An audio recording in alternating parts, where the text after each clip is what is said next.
Off your mind, it's okay. Off your mind, Chai! Now wow, people wey suppose talk truth to power don't off mic. And if we talk, now 500,000 they go summer us, call them hate speech. But fear not, Maiyegun don't come. Him go torchlight every corner, nooks and cranny of all these bad people where they spoil our country.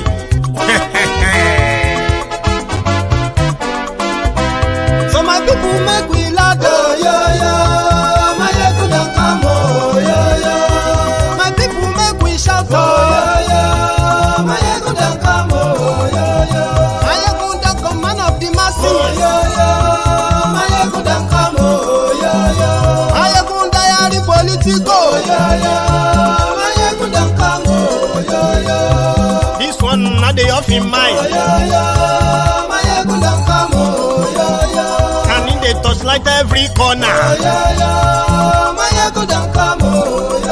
Okay, some people be they holla say they want the power. Chai, them be promise us say we go get light and power. Them hustle sote they can't get the power. But now they know they do anything with the power. Every day, dollar just they get the higher power over naira. Still them talk say make we off mind. But thank God say Maiyegun don't come. So my people make you ladder, Maiyegun don't come,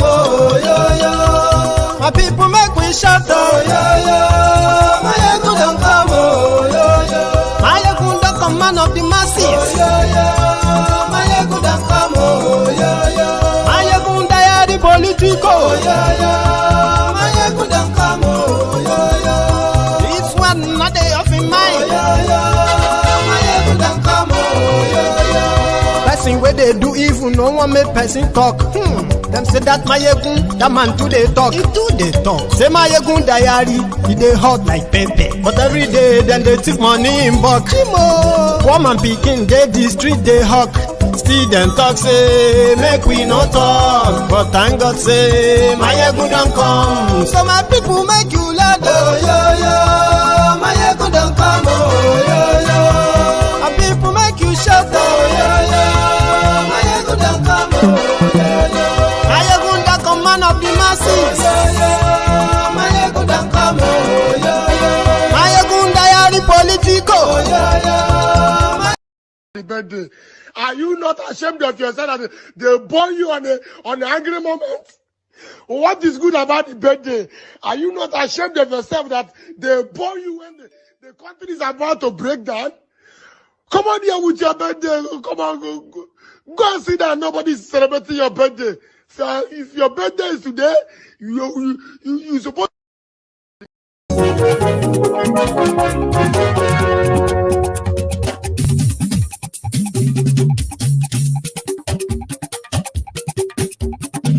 Maiyegun làwa mọ̀ làmọ̀ tó dòdòdò.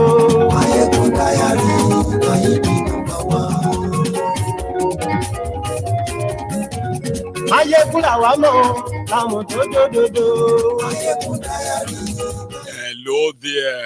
Maiyegun ti dé o, ọ̀rẹ́ ará ìlú. Maiyegun diary, Maiyegun number one. Good morning to you, good afternoon to you, and good evening to you from wherever you are watching from. This is Maiyegun Live. Àṣírí ọ̀jẹ̀lú kì í bò níbẹ̀ o. Thank you very much. Share this broadcast. Invite your friends, invite your not so friendly friends, and tell them that Maiyegun is back. Oh, Maiyegun today. Wàá gbọ́ níbẹ̀ o. Maiyegun diary, Maiyegun number one. Maiyegun diary Politico. Maiyegun diary, Maiyegun number one. It is not over until it is over. Atiku Abubakar and Peter Obi have reacted, not just reacted, they have rejected the Court of Appeal Presidential Election Petition Tribunal's verdict of yesterday. The one that was so obvious, that, I mean, where the judiciary thrown out all the evidence simply because they were not filed in time or for technical reason. Since they can't use all the evidence for technical reason, therefore no evidence. Then at a point, the justices have been injustices themselves. They took it personal. Tonight, we'll follow it up.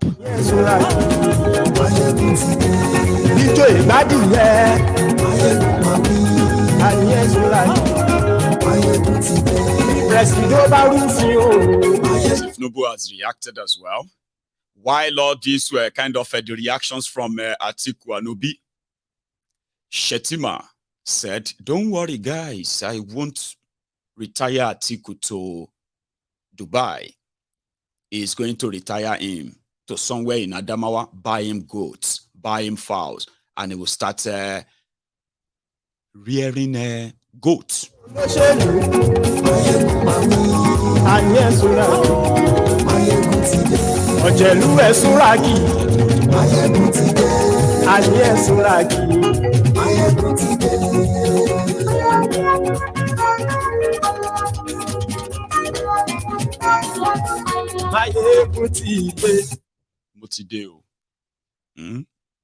So, good morning to you once again. Good afternoon to you. And good evening to you from wherever you are watching from. This is Maiyegun. And it is live if you are not watching a replay.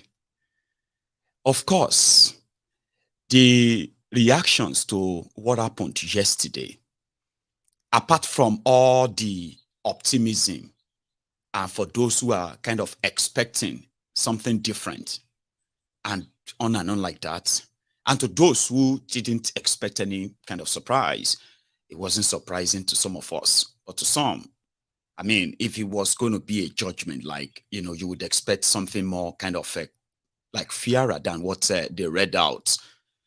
Anyway, today, Atiku has reacted, same as Obi, okay? And there is no protest. There is no shutting down of Nigeria. People have already entered this damned water, and they can no longer complain of cold. It is now more complicated than it was. However, the both camps are now telling their supporters that, listen, we want you to remain that calm. No protest, no revolution, no this, no that. We will pursue this to a logical conclusion, not because they want to win anymore, because they can tell they compromised judiciary, but for what did they call it? Precedent, Abi, for precedent's sake, so that those who are doing this now, when the table turns, okay, they will probably look back and possibly wishes that they never had to go this route, that they are taking the judiciary of Nigeria, whatever that even mean, okay? There are others who are saying, don't go there anymore. For example, the supposed friends of Atiku, are kind of already leaving him. They are already jumping ship. Then Bruce, has jumped a ship by saying it's only so selfish of them that they still want to go to Supreme Court instead of them to work together with Tifnumbu and move Nigeria forward. I'm going to talk about that at some point, if I remember, by the way. There is also the Reno Mokri, who, I don't know what happened. I don't know who provoked him. He jumped on his own social media yesterday, and he said that Peter Obi would never be president of Nigeria as long as he is alive. I don't even know. I mean, some said he probably pushed that because of Elon Musk's money. You know, that impression on Twitter that they pay you. Okay, that he knew that if he said that, it's going to attract a lot of engagement. But why would you? Supposed pastor, Abi, I think he's a pastor, Abi, maybe not, anyway, or a grown-up, a grown adult like that, just pick up your phone and tweet it.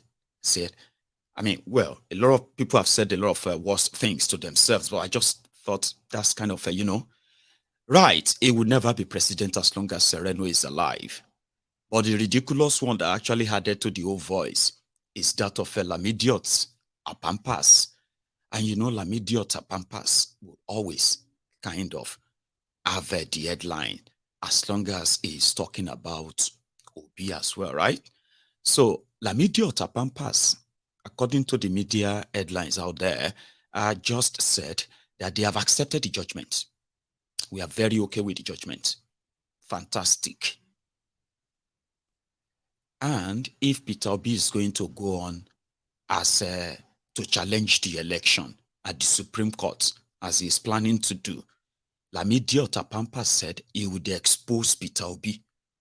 Okay, with what? He said Peter Obi defrauded them of $15 million and 12 billion naira. I don't understand. Okay, but it's actually out there. All right, that's part of all the voices that are kind of dropping by. And you know, the one that we kind of nearly missed yesterday was when the first reaction to the student loan announced by Tifnumbu. And I remember telling some of you then that, Shebi, you know that federal government schools are called unity schools. They are mostly the cheapest in Nigeria today, whether for whether for primary school, secondary education, or tertiary. The reason is because it's always been subsidized. That Tifnumbu telling you that they are going to introduce student loan is a systematic way of telling you that your education is no longer subsidized, and therefore you should find a way of funding your own education. But in case if you can't fund it, there is going to be a bank that you can go there and borrow money. But there was actually no bank. There's no preparation of setting up a bank, okay, for this. But they went to town to tell people that they could go and take money and they'll be paying it back after they graduated. But it was a ground for school fees increase. Well, to some of those who initially said it was a great idea, that is how they are doing it abroad. In the UK, in Kenekon, majority of them that didn't live Amukoko, Abiokoko, they are there as experts on this student loan. Why the arguments were kind of going back and forth, nobody had a clue. The schools increased their tuition. So Unilag, also, I mean, Unilag actually happened to be the first to increase their school fees like properly. And the students started reacting. Unfortunately, we know that as you have some of these young people affected by this policy that will be affected all over the country,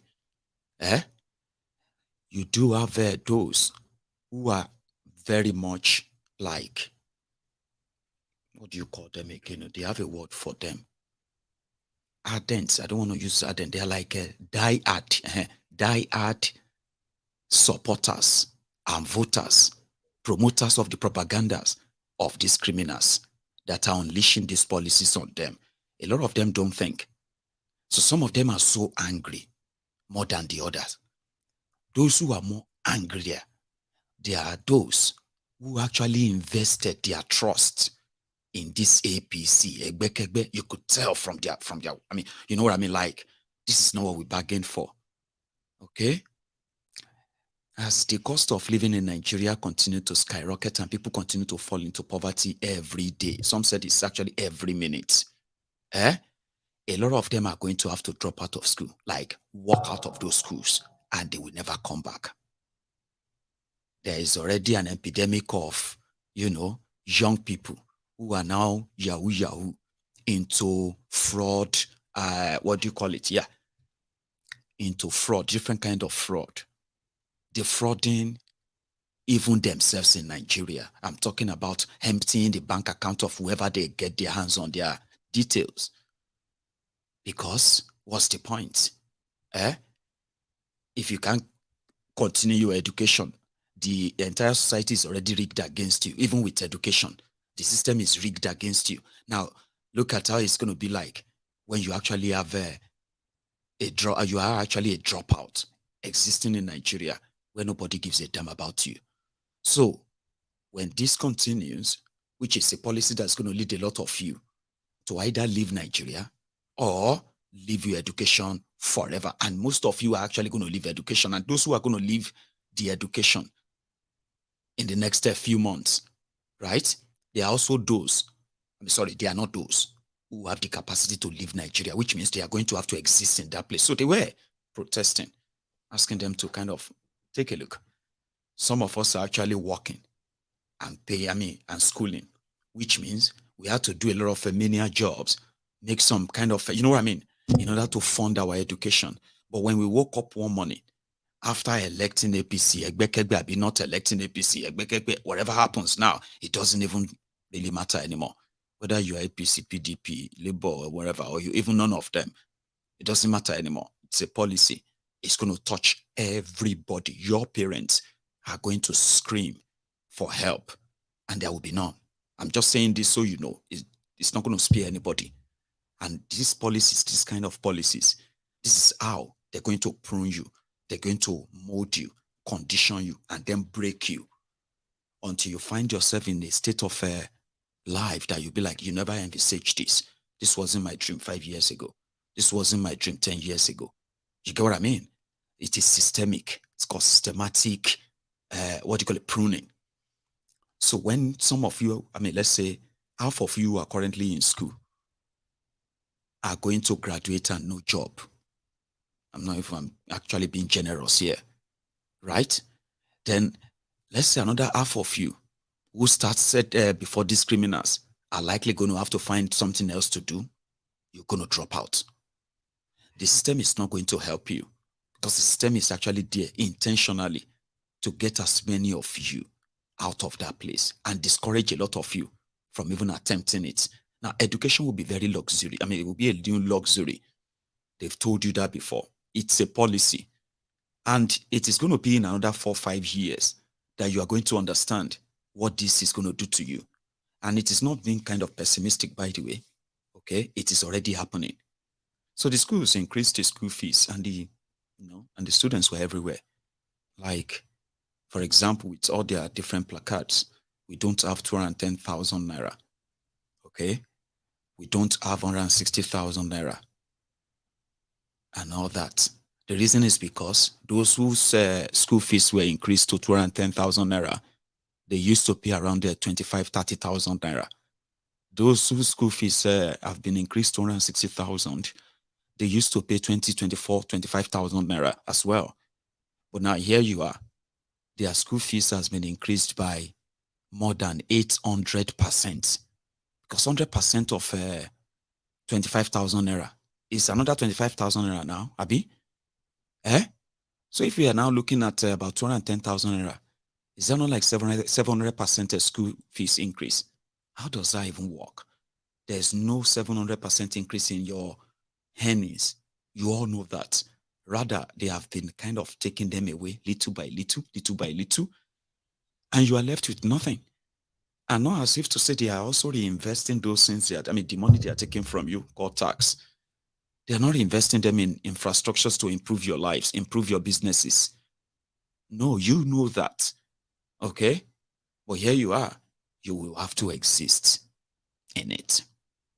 Now let's go to the court. We'll come back to the Unilag students.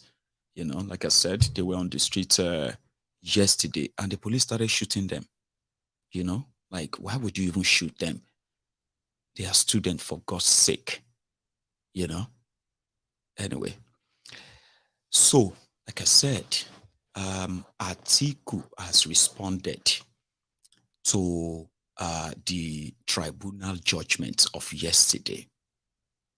I know that a lot of Nigerians, I have told you this before and I'll keep saying it. A lot of Nigerians don't hate corruption. Okay? A lot of Nigerians don't hate oppression.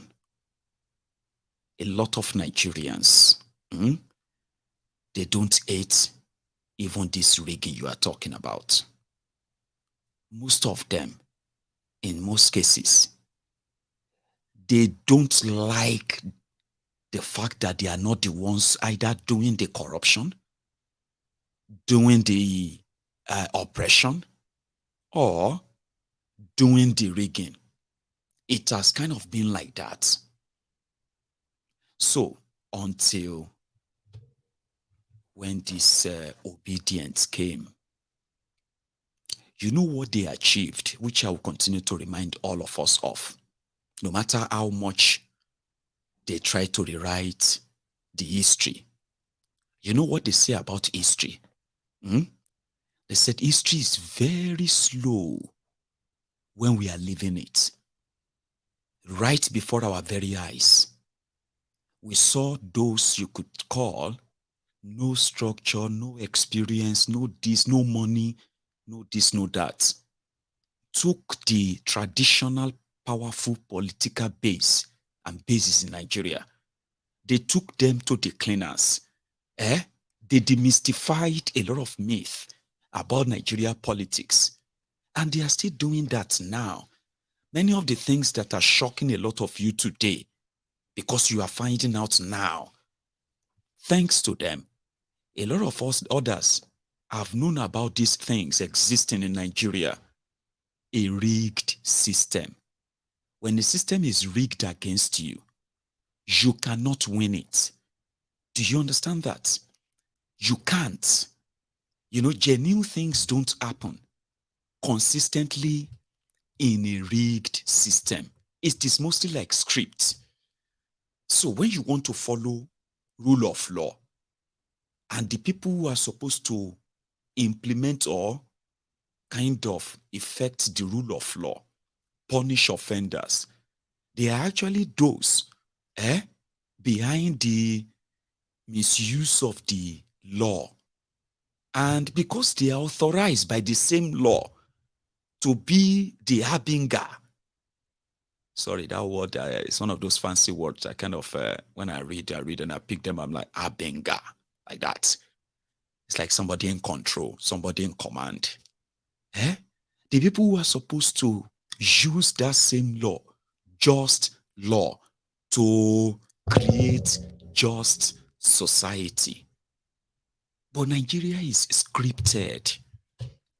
Don't be surprised if the establishment, listen to me, if the establishment wanted Peter Obi for any particular reason beyond whatever all of you believe to be the president of Nigeria, they will write the scripts. You will think you did it. You will think, yes, power of the people, the power of Kineko. Nigeria is unreal. And sometimes it is kind of so hard to explain this to people who have lived all their lives about what they have come to know about Nigeria. Telling them it's not real. Rethink it. Piece the whole thing. Put the pieces together and tell me anything that ever makes sense out of everything that is happening in Nigeria.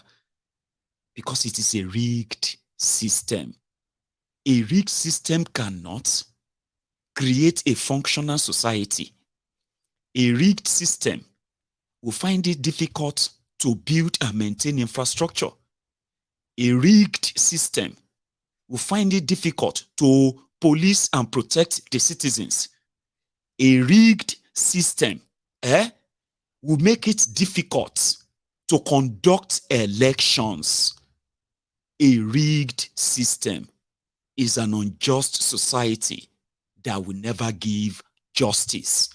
If you know all of this truth, Baba, you would have peace of mind. Nigeria is a rigged system, and the actors doesn't really matter. Oh, this person is Yoruba. This one is Hausa. This one is very educated. This one is least educated. This one is very exposed. This one is least exposed. This one is a man of God. This one is a man of devil. It doesn't really matter. The system is there. And the moment you join it, If you are very sincere with your belief, you will jump out again. You can't stay in there and say, I want to change it from inside. From my own experience, Nigeria system has consistently changing people. You see, what is the system of government you haven't tried in Nigeria? What kind of character or kind of politicians or military men you haven't kind of experienced in Nigeria? It all comes back to one thing: a failed, disjointed country. That is why the real conversation is not being had, but you are going to get there. I mean, especially when a lot of you will also discover the lie you have been living as a Nigerian. I used to live that lie too. It is so difficult, sincerely speaking, for some of us to come to this term. A lot of us love Nigeria so much. If you look at those who want Nigeria to peacefully just discuss and break away, let everybody handle their own affair, handle their own problem. If you look at a lot of them today, they used to be pro-Nigeria. Seriously. But it's okay. Everybody is going to get to that stage too. You're going to, you watching me right now, thinking Nigeria is going to work. Give it time. We need to fight them. We cannot give up. We must continue to this and that. It's okay. It's fine. You are going to arrive at that point at a time in your life. Because as they say, life is a teacher. The more you live, the more you learn. So we know in a rigged system that you can't elect your own leaders. So what is the essence of the people in that definition of democracy that continue to appear again and again and again? Democracy, government of the people, by the people, for the people. But you can't conduct an election. So when you approach the courts, they were supposed to see, because they are also living in the country, right? And they are supposed to use that same just laws to create a just and fair society. But right before your very eyes yesterday, they murdered that. And if you are kind of, somehow you've been jumping up and down because those who wanted to, or those who actually did try to stop these criminals, they have failed. You have no idea yet. But just before I continue to add my own comments, let's go back to the court. You know, the same court who said there was no evidence, you know what they said? The court said, or one of the justices said, Atiku and Obi, they came to court without witnesses. They came to court without evidence. They just came to court to come and waste their time. They expected the court to help them look for evidence in the market. Evidence to back their case. That's what one of the justices said.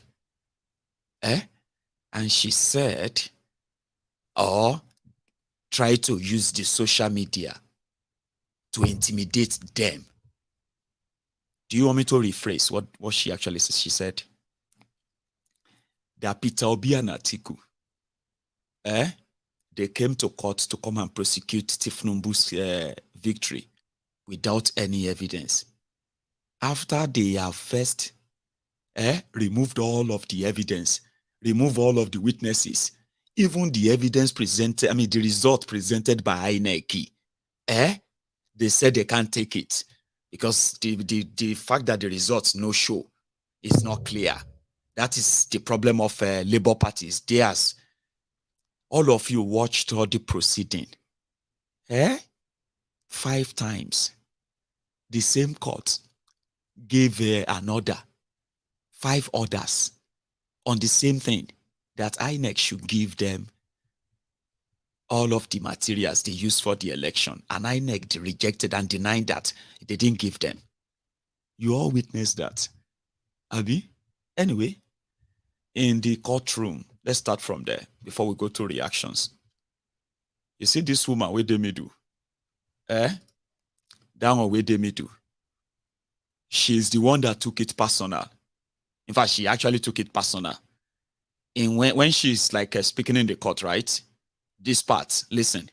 Under cross-examination, PW12 stated that petitioners had 133,000 agents. He was not a party agent at any of the INEC designated polling units or collation centers. None of the 133,000 party agents was called to testify that there was a dispute regarding any collated result at any polling unit, registration stroke ward, local government, state or national collation centers.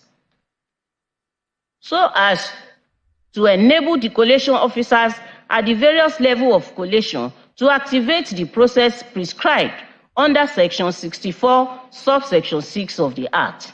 PW12 stated that the petitioners believed they have won the election if the results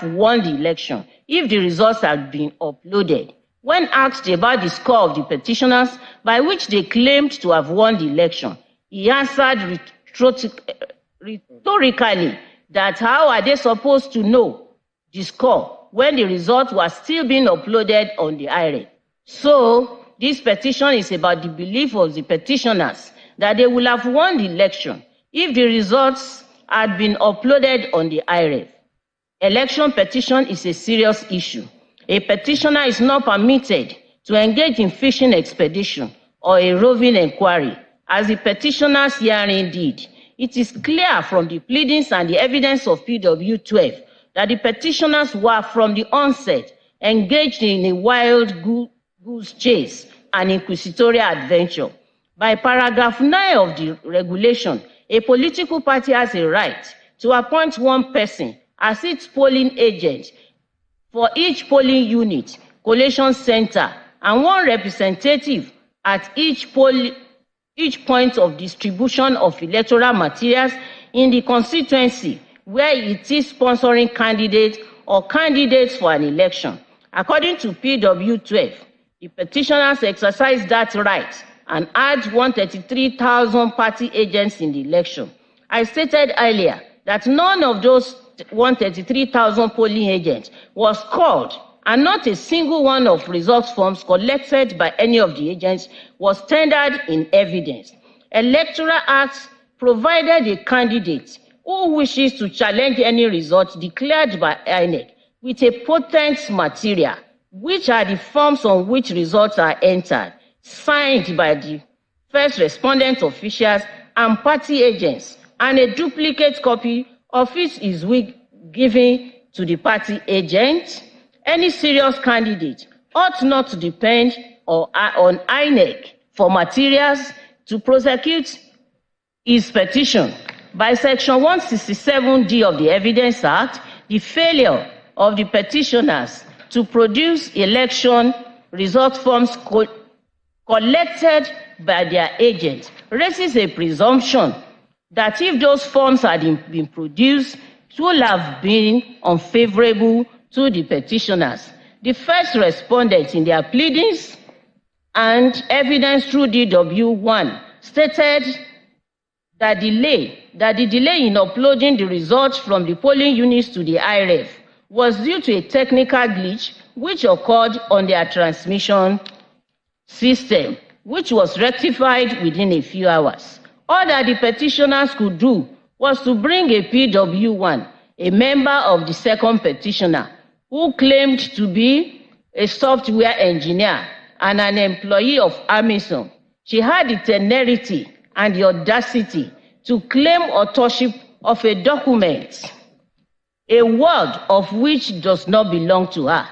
The first respondent never claimed that the glitch occurred on Amazon Web Services.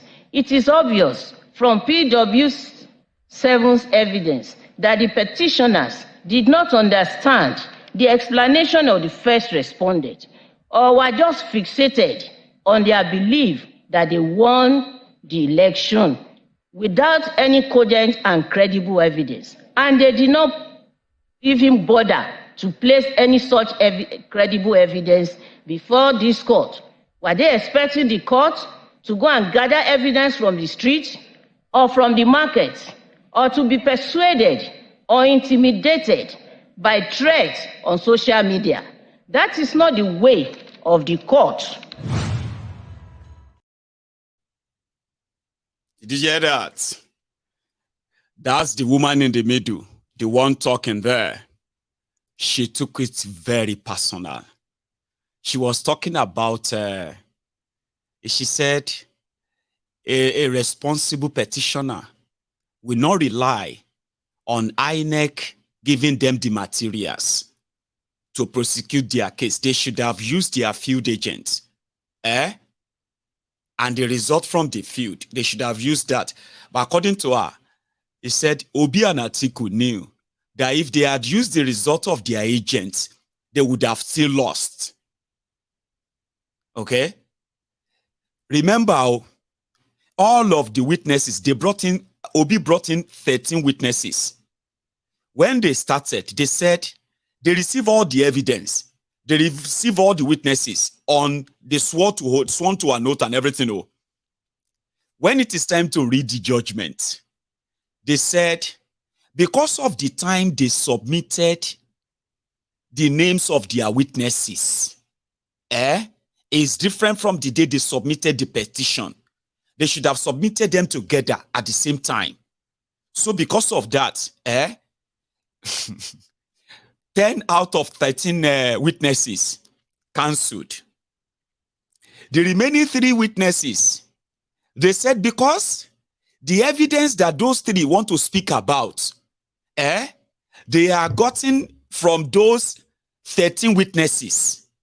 So it's of no use. There's no point in even looking at all the evidence anymore. Because the evidence has been have been thrown away with the witnesses. So the 3 of you, we don't even need to read anything you said, okay? Even though we hear that you said something about, what do you call it? Hang on, they said we don't need them, so they throw them out. Now they started reading the petition and said, okay, you wanted us to to disqualify Tifnumu because of his education in Chicago, Abi, but you didn't give us any evidence of that. Now you wanted us to remove Tifnumu because INEC failed to follow their own 2022 Electoral Act, Abi. Where is the evidence? You know they have thrown everything out. So they're now saying, so you didn't give us any evidence. So because of that, we can't do that. So the woman now took it personal when she said, so one woman came here that she works for Amazon. The audacity to even come here to come and present a document that she did not even produce. They said because the document that showed that nothing was wrong with the server. It was temporarily, it was manually tampered with. They say, of course, you work for Amazon, and so, so because you now work for Amazon now, we should believe you. Is that what you mean? Okay, where is Amazon's signature? Say, no, I work for Amazon. I can speak for Amazon. Look at this one. Look at the audacity. How dare you walk inside here and say you can speak for Amazon? Are you Amazon? So your evidence, we can't take it. So the bottom line is this. They cleared Tifnumu of all of the charges, everything they brought against him, because all the evidence that was supposed to be used have been thrown out by the judges. So they didn't look at them at all. They didn't want to see them. Because technically, they didn't submit them on time. And that is the position of the law. As your lordship places, arise, all rise. So Atiku reacted. First, it was Atiku, then Obi. So let's hear from Atiku. Yes, Alaji.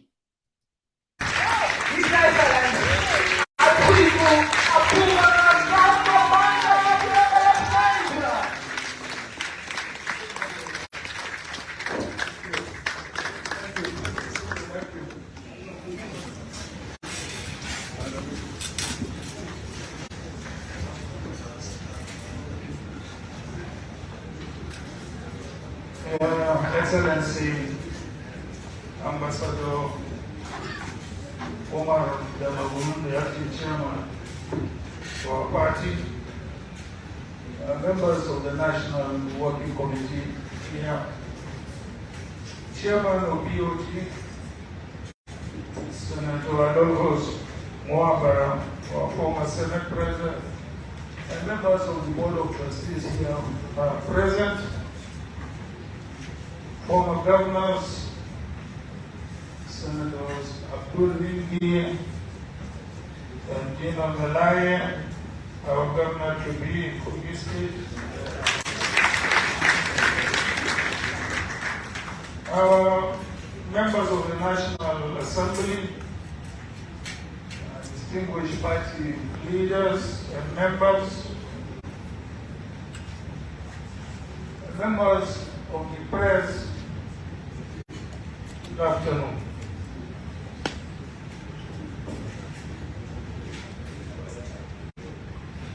I am here today to give my official reaction to the judgment delivered yesterday by the Presidential Election Petition Court on the 2023 presidential elections. As you already know, I approached the court following the declaration of INEC or by INEC that the APC and its candidates are the winners of the February 25th elections. My decision to go to court is anchored in my belief that the court is the sanctuary of justice. The journey of my political career, as you know, holds so much to the courage and fearlessness decisions of our judiciary. Indeed, I am no stranger to legal battles. And I can say that I have a fair idea of how the court system works. All through my career as a politician, I have been a fighter and will continue to fight.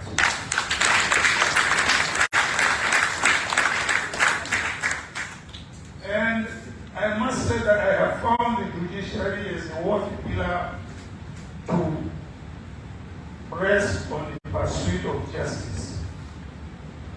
The last presidential election in our country, and the way it was managed by the Electoral Empire, the Independent National Electoral Commission, leaves behind unenviable precedents, which I believe because have a duty to redress. Our gains in ensuring transparent elections through the deployment of technology was heavily compromised by INEC in the way it managed the last presidential election. And I'm afraid that the judgment of the court as rendered by the Presidential Election Petition Tribunal yesterday failed to restore confidence in our dreams of free and fair elections devoid of human manipulations. Like I did say, at the beginning of this legal battle, when I instructed my lawyers to file my petition challenging the outcome of the presidential election, my ultimate goal in this pursuit is to ensure that democracy is further strengthened through the principles and processes of fair hearing and justice. Gentlemen of the press, I take great pains to tell you that the decision of the court of first instance on this matter utterly fails far short of expectation. I am therefore here to tell you that though the judgment of the court yesterday is respected, it is a judgment that I refuse to accept.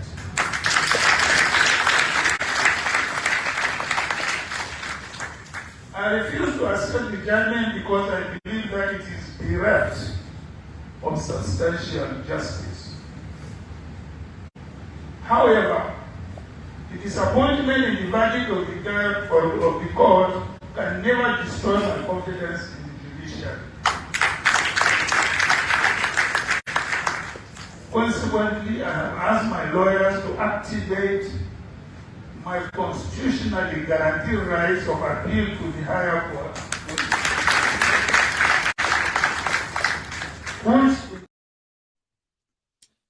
So, there is other part too. We're talking about his rejection of the judgment. He has instructed his lawyers to proceed to the Supreme Court and all of that. And the fact that he's not new to all these kind of legal shenanigans and rascality, okay, or being kind of still defeated or robbed at the same Supreme Court, he will still go and try it anyway. You know what somebody told me?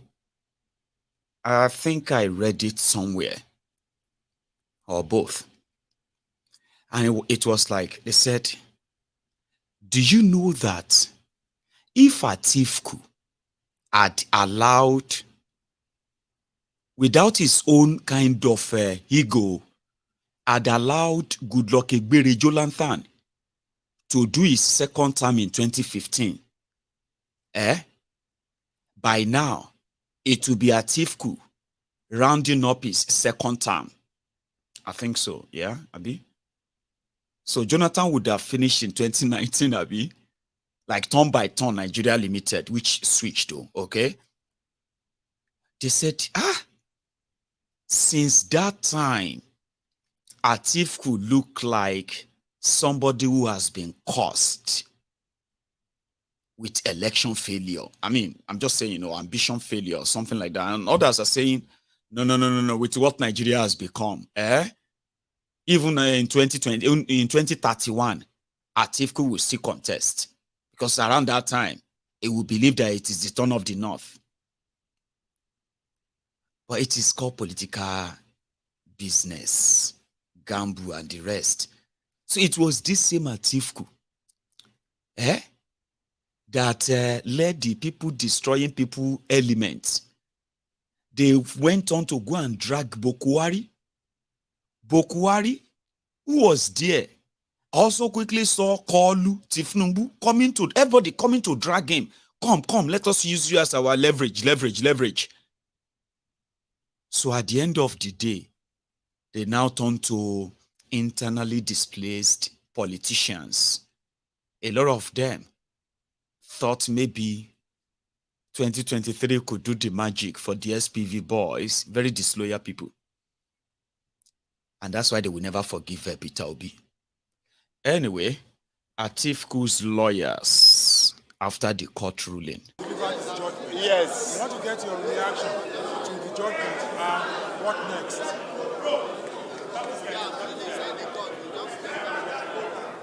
Well, go ahead, sir.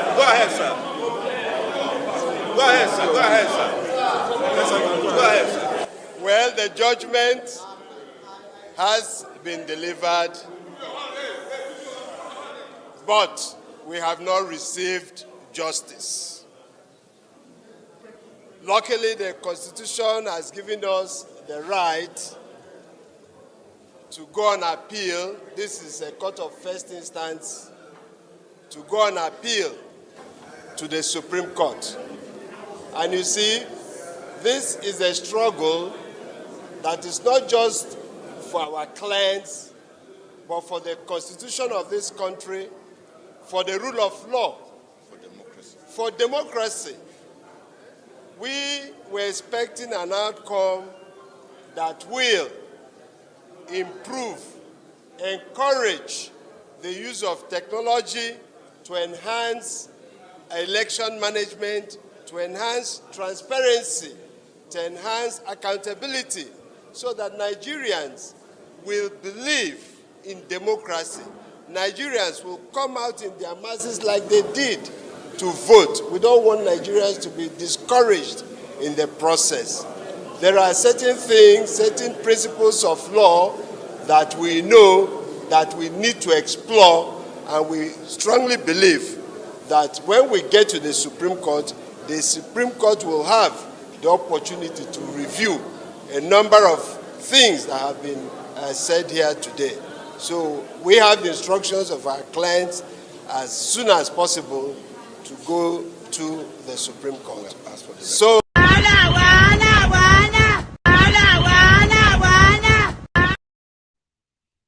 Supreme Court.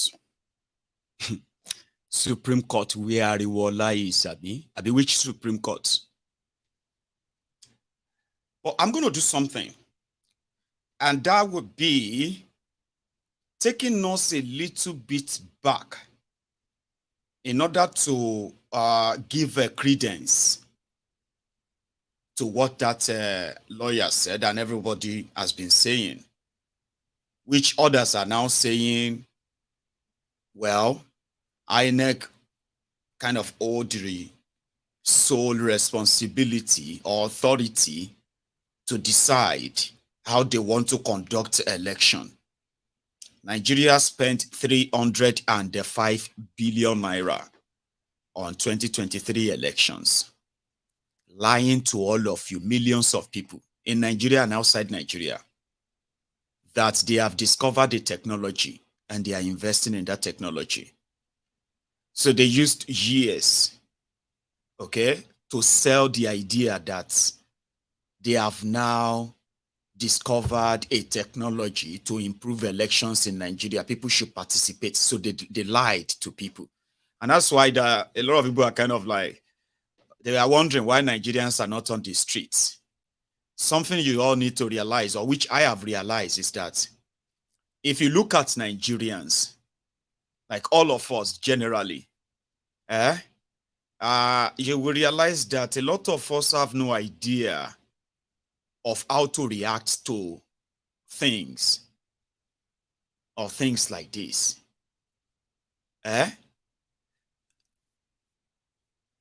The other day, somebody was asking that, why is it so difficult, right, for Nigeria to actually end terrorism or reduce it to the BRS minimum and the rest of that? I said, well, it has lasted for years now. Apart from the corruption and the rest of it around, right? Nigerians naturally don't even know how to react to it.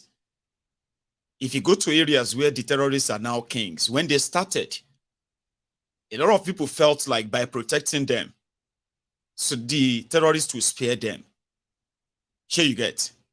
So they were not thinking of the kind of danger they are putting their lives and their own children and the community in. But the reaction at first was, let us shield them, let us protect them. Do you understand? Until when they started becoming the real victims and their villages are completely gone, most of these areas, reacting to it. You know what I mean? So when people say that Nigerians are suffering, don't they want good life? Why can't they just come out and react and shake it? I said, but listen, how many Nigerians can actually tell you they have actually experienced what real good life is all about? Like, if you have actually tasted what good life is. You know, a lot of Nigerians have money. Sure, you get, but they are still poor. Or should I say, a lot of Nigerians are poor because all they have is money in that way. So if you want people to react to a strange discomfort, they must have actually enjoyed some comfort first. If you want them to react to corruption, they must have actually experienced the world without corruption before. If you want them to kind of react, okay, to oppression, suppression, and the rest of all these things that we expect them to react to, so they must at first have experienced something like rule of law, things that are actually normal. A lot of Nigerians, since they were born, they have never seen anything normal in their life. So when you want them to react, to fight for something normal, it's mostly kind of, it's coming from those who have imagined them, in my own view. A lot of Nigerians are only imagining what good life means. What does it even mean like to have a 24 hours electricity for a whole year? What does it feel like that if you have an emergency, you can just call a number right now, an ambulance will come to the front and you don't even have to pay anything. They will take the person away, rich or poor. What does it feel like? What does it feel like, yeah, to be in to have a Nigeria whereby your children, they are not just safe, they are being provided the best of the best education, okay? And it doesn't matter your social status, they are getting it because, you know what I mean? Like, a lot of Nigerians can only imagine them, okay? What does it feel like for you to be so friendly and call your lecturers by their first names? Oh, Dave. Hi, Dave. What's going on with our assignment this week? You know what I mean? Like, relate with your lecturers without them having to ask that they want to sleep with you, sexually arouse you, or extort you. Like, what does it feel like? What does it feel like to be able to speak your mind without the fear of persecution, prosecution, or loss of your liberty? A lot of Nigerians don't know what it feels like. They can only imagine. That's why when you see a lot of them who once stood against oppression, and they are now the ones who are oppressing people, it is because they've never experienced it. They've never experienced a world without oppression. All the while, they have only been waiting for their turn. So sometimes when we should kind of think about these things, okay? I'm not saying people are stupid or dumb.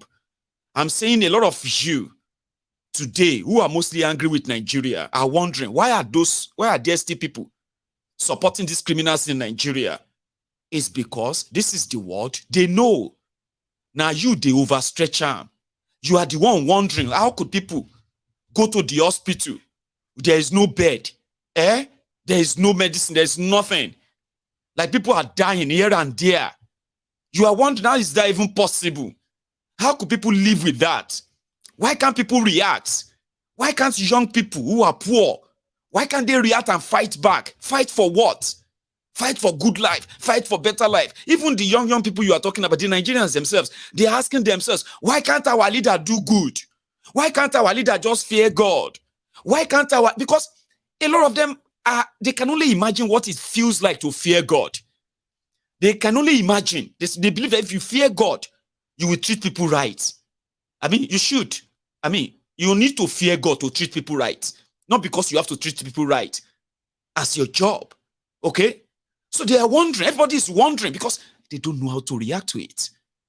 But these days, with the internet, with the social media, it is now kind of accelerating the exposure of the people, the imagination of the people, and the expectations of the people, which indeed is positive.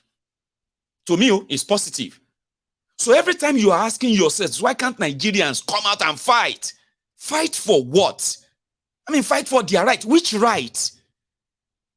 They were born not to even know what is their right or what is not their right. So, like, how many of them understands what it means to have a working system? They were never born into one. A lot of them are in their 40s, 50s, 60s. A lot of us, if we didn't leave Nigeria, we will probably never even know what it means to live in a working system. So let's be realistic. Yeah?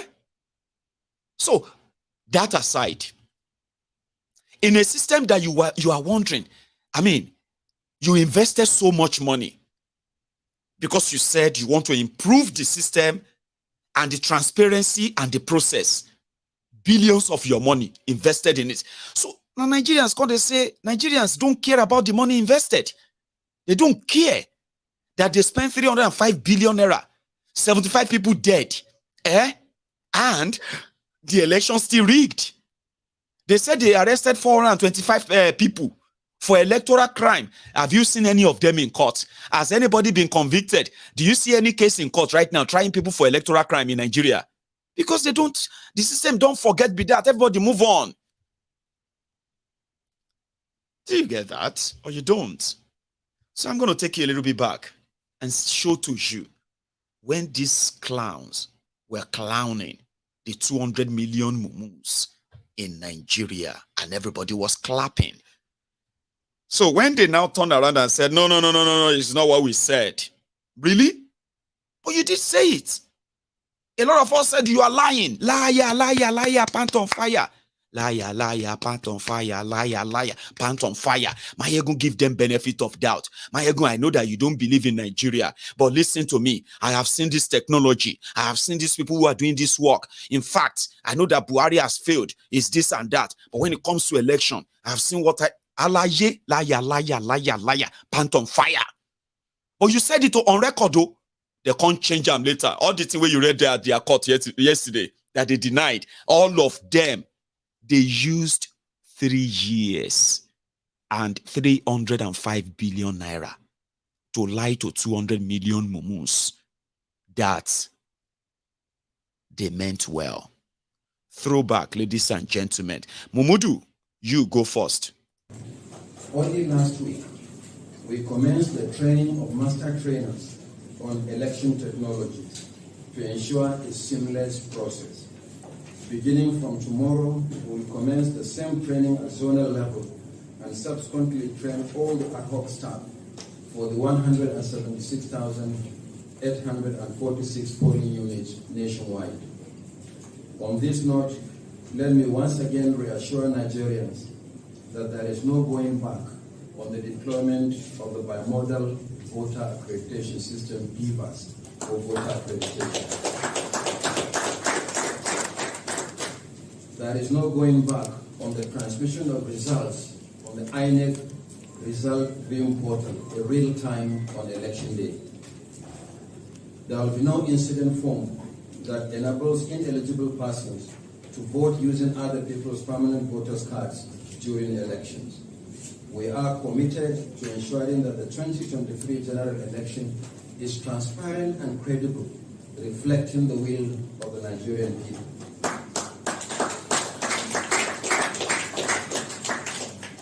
The critical foundation for credible election is the voters' register. You may recall that the CVR, which started on the 28th of June 2021, lasted for 13 consecutive months until its suspension on 31st July 2022. During that period, the Commission gave Nigerians regular weekly update showing the progress of the exercise nationwide, including analysis of the distribution of voters by age, occupation, gender, and law. That was when they were carrying all of you, Mugu. He even came to London. They gave him VIP treatment for Shettima. They used part of the 305 billion naira for election to get him first class ticket. I've been a private jet, brought him from Nigeria and his team. And he faced the Nigerians in the UK. You know, Nigerians in the UK, especially those who are obedient.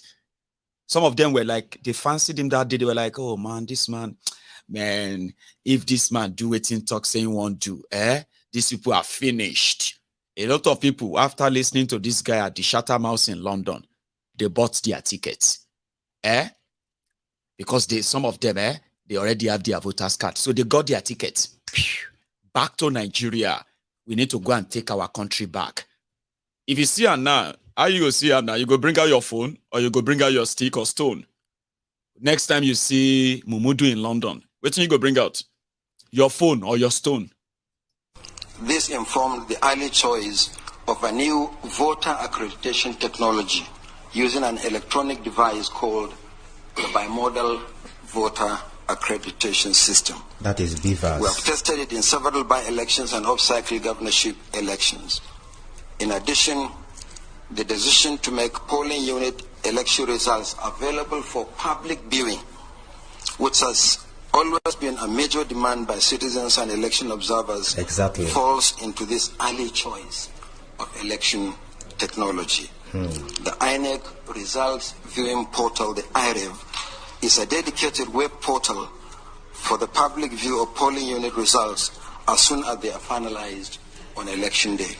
So why are this they has not being been included? Employed in several elections conducted by the Commission in the past few years. In particular, the uploading of polling unit results to the IREV portal has been deployed in 105 constituencies where the Commission conducted off-season elections since August 20. Like I told you, it's just like few flashback. Omo, these criminals, they even started training the youth corpers in Nigeria. As Ad-hoc staff. They started training them. They pay them. We are training all of you how to use this voter's card, how to use this voter, can you come, how to blah, blah, blah, blah, blah, blah. All of them for court. Evidence, rubbish. They say, no, all that nonsense. You cannot tell INEC waiting to do. Okay? What's your problem? Why do you hate Nigeria, you these people? So if INEC say they spent 140 billion buying machine, testing machine, training people, then on the day of election, they say they are not using it anymore. So fine, what happened to the 150 billion? What's your business? No evidence. You go explain tire. All this one that they do right now, now shalaya they do. You don't know? If you meet the Lagos Abobakus now, Oshogbu Alimajiris, the Bati Dioti, Ati, what's the other ones there? All this, even the Buhari Diot and the rest of them. All this is what they do right now. Nashalaye. No evidence. You go explain Taya Maiyegun. The court say no evidence. No evidence. Omo, evidence yakpa. In another 6 months, you go to see the evidence of the yesterday decision and any other one that are coming. Baba, evidence you go be the evidence. Now a lot of you will become the evidence. They say, what is wrong with this government? What I say, look at them now. What's wrong with the government with that? Look at them. Bokwari dealt with you. Tifnubu will do that same thing with you. Okay? And now the evidence could be that. But for now, they paid people that they will use machine, they will use this and that. Oh, lie, fake. You are going to be deployed to the most important level of the electoral system. That is the polling unit. The polling unit level is the most important level because that is the only place where Nigerians go and vote. So you will handle the register, you will handle the papers, you will also handle the result sheets at that level. And you will also be responsible for transmitting the result to the direct portal on election day. So what we are doing here and nationwide is to train you. We have the manual, the physical manual, we have the soft manual online, and then we brought in the papers for hands-on training. So all of you will be familiar with this machine so that you are not only seeing it on election day. So if you have areas where you don't understand, please ask questions. When you deploy on election day, the first thing after a voter has been accredited or confirmed is to authenticate using the fingerprint. And this is the window. If the fingerprint doesn't work, and don't just try one finger. Try the thumb, try the index, try the other fingers. If it doesn't work, then you take the picture. There are two cameras on this machine. That is the front camera and that is the back camera. Once the voter is accredited, you will see a green light. And on this window, you will see the number of persons accredited. For instance, this is a demonstration paper. It says that there are 38 registered voters, but accredited voters is 0. Once you accredit, the number will be showing. So please pay attention to this. I should also tell you that we are watching you. The moment you pick up these papers to configure it, the front camera will take the picture, so we know who is handling the papers. So we are also all scam, all lies. At the end of the day, expensive lies that cost people their lives and over 150 billion naira. Phew. Nigeria. When that guy came to Europe, EU gathered together, they carry money giver. EU. So when the EU came and they did their report, the court said, Who be EU? Who see you? Say EU, European Union, my lord. European Union. No, European. Is that a constituency in Nigeria? No, European Union. They are also stakeholder in this election, my lord. Go, get out of here. European Union call Euroco Union. Now Euroco Union will come tell us how to do election. Get out of it. What is wrong with these people?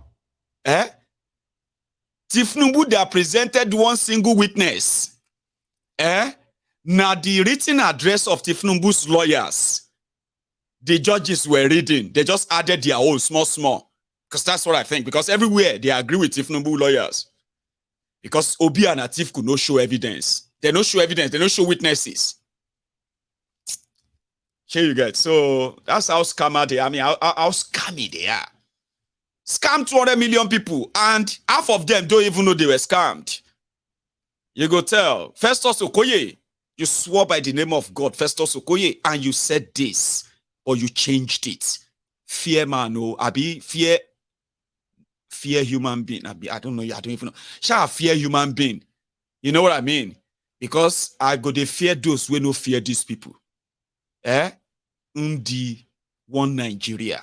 Section 47, subsection 2 of the Electoral Act 2022 makes it mandatory that to vote, the presiding officer shall use a smart card reader or any other technological device that may be prescribed by the Commission for the accreditation of voters to verify, confirm, or authenticate the particulars of the intending voter in the manner prescribed by the Commission. So the use of the beavers is a mandatory provision of the law and is not an option of charity. The Commission does not have a discretion on whether to use the beavers or not. The law says that we shall and must use the beavers, and this Commission is committed to using the beavers because we spend so much time, we spend so much energy, and we spend resources in putting together the beavers. The beavers was developed by the Commission's in-house engineers as a way of making sure that identity theft is minimized as much as possible at our polling units. So we cannot spend time, resources to develop the beavers and then throw it away and say we won't use it again. It doesn't make sense. So the beavers has come to stay, and we are going to continue to use the beavers in all our elections. The Commission will also transmit polling unit level results in real time.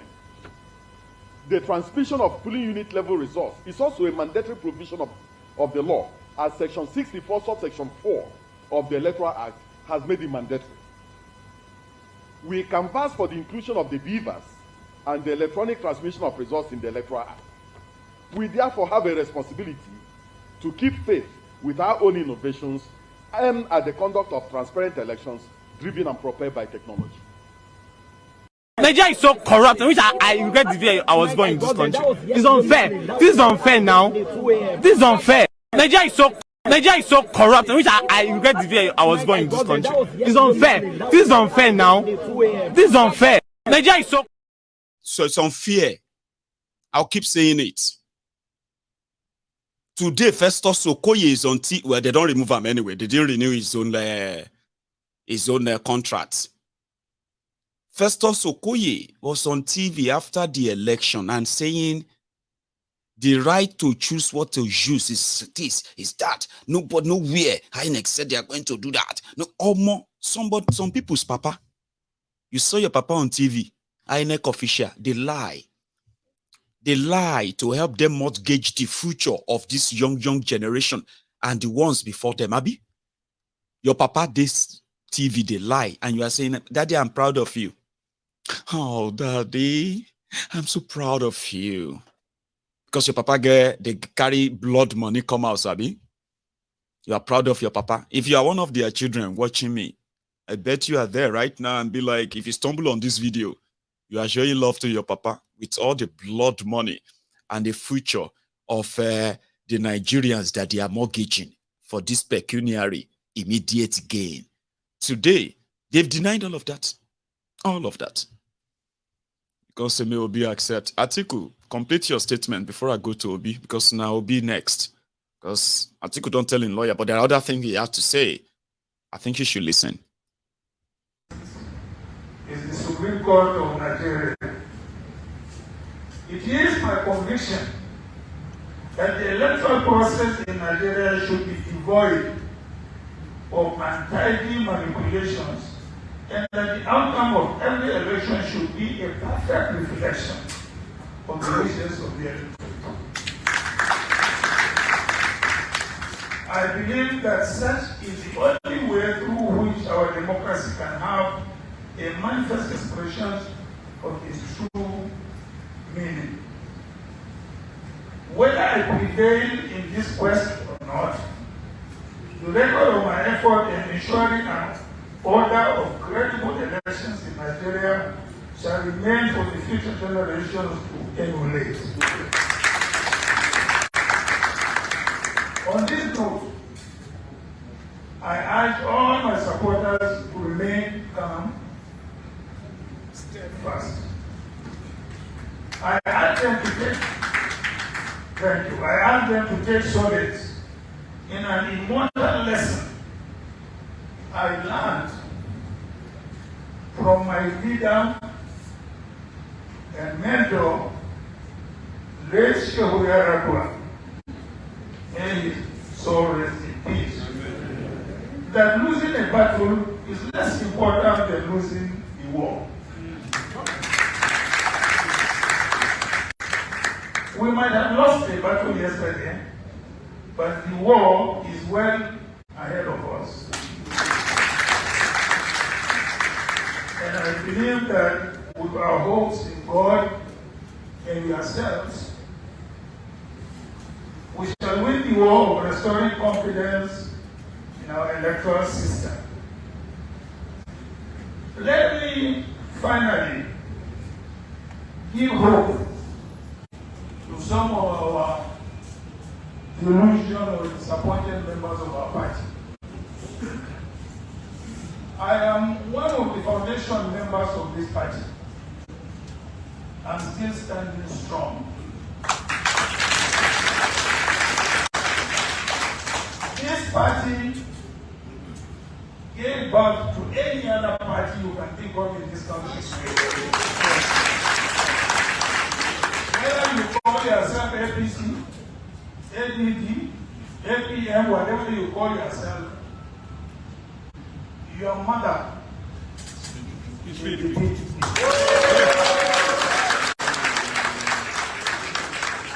You have no reason.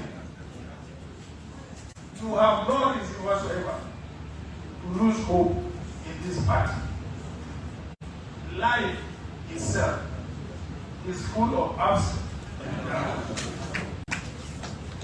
What is most important for us is to make sure we remain loyal and faithful members of this historic party. So, Atiku trying to give motivation to his own supporters, even though Shettima. I was actually going to go to Obi's reaction before I go to the Tifnubu and gang, but I think at this point, let me put the reaction of Shettima to the judgment where he took a dig.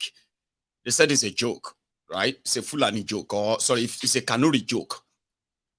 But some people are kind of taking it out of context, okay? Said, listen, we won't retire Atiku to Dubai, okay? This time around, they are retiring him, and they're going to give him a job. He said he's going to buy him goats, and he will retire him to Fombina, Fombina in Adamawa, somewhere in the remotest of Adamawa, close to Cameroon, I think. And they will buy him goats, fowls, and it can be a small, what do you call it, goat farmer, in Adamawa. Now here is Shettima. Today is a great day for Nigeria. the Nigerian judiciary had proved itself to be the guardians for justice and fairness against the sirens of deception. It's a battle between the will of the people and the forces of misinformation and disinformation. But democracy has finally triumphed. Like the bird phoenix, rises from the ashes, resolute and unyielding. And in this age of information, discernment is our greatest armor, and unity is our strongest force.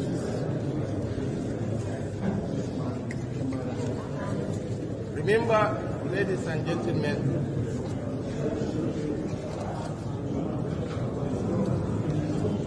in this battle for the survival of the nation, in this grand symphony of democracy, your voice, your vote is the note that cannot be silenced. But even in this our moment of triumph, we are not going to be trampled. We work for the unity of this nation. Democracy, as you all know, is not a destination but a journey. It tests us, it tests our resolve, our intent, our commitment to be the custodians of the will of the people. My principal, President Bola Ahmed Tinubu, is eternally indebted to the Nigerian people and to the leadership of the party who have been here since 9 a.m. Our governors, our energetic chairman and national secretary of the party, members of the National Assembly, they have been here, ministers. So words cannot adequately convey our depth of gratitude to the Nigerian people. My principal will issue a formal statement, but we feel compelled to talk to you, having spent nearly 14, 15 hours in this chamber. There is dignity of every person that we need to honor and cherish. I want to thank you. The journey is just beginning. I want to call on Nigerians. Let's unite. What binds us together surpasses whatever that divides us. Let's unite as a people and face our common challenges. As I have always said, the trajectory of global growth is facing Africa and Nigeria, the greatest black nation on earth, will make or mar that transition. We have had a very long day, but a very good day. My principal is extremely elected, and he asked me to convey his gratitude to our leaders and to the Nigerian people and to the Nigerian media who have been here all day long. The journey is just beginning. I wish you a wonderful night rest. I will allow our boss, the national chairman of the party is the boss of bosses. So I will allow you to interrogate him. Will you still retire political terrorist? We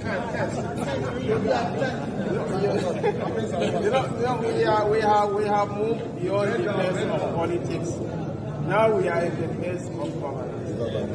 Atiku Abubakar is an elder statesman that I hold in very high esteem. Anybody who knows the socio-cultural interaction between the Fulanis and the Kanuris in the north will know that I have the liberty to hold all insult at him and he will take a beer. We are not going to retire him to Dubai or Morocco. I will retire him to Combina. I will buy him goats, broilers and layers so that he can spend his days rearing cows and broilers. But it's an elder statement that it's on a joking side. On a more serious note, it's an elder statesman. The nation needs him. Experience is not something that you can buy in the marketplace. Who will take this country? You the post goods available now. You know where are you no man? May God punish you for posting that goods available. I wish na election aga make a Nigerian movie. Next time I chose it was it na APC a win go.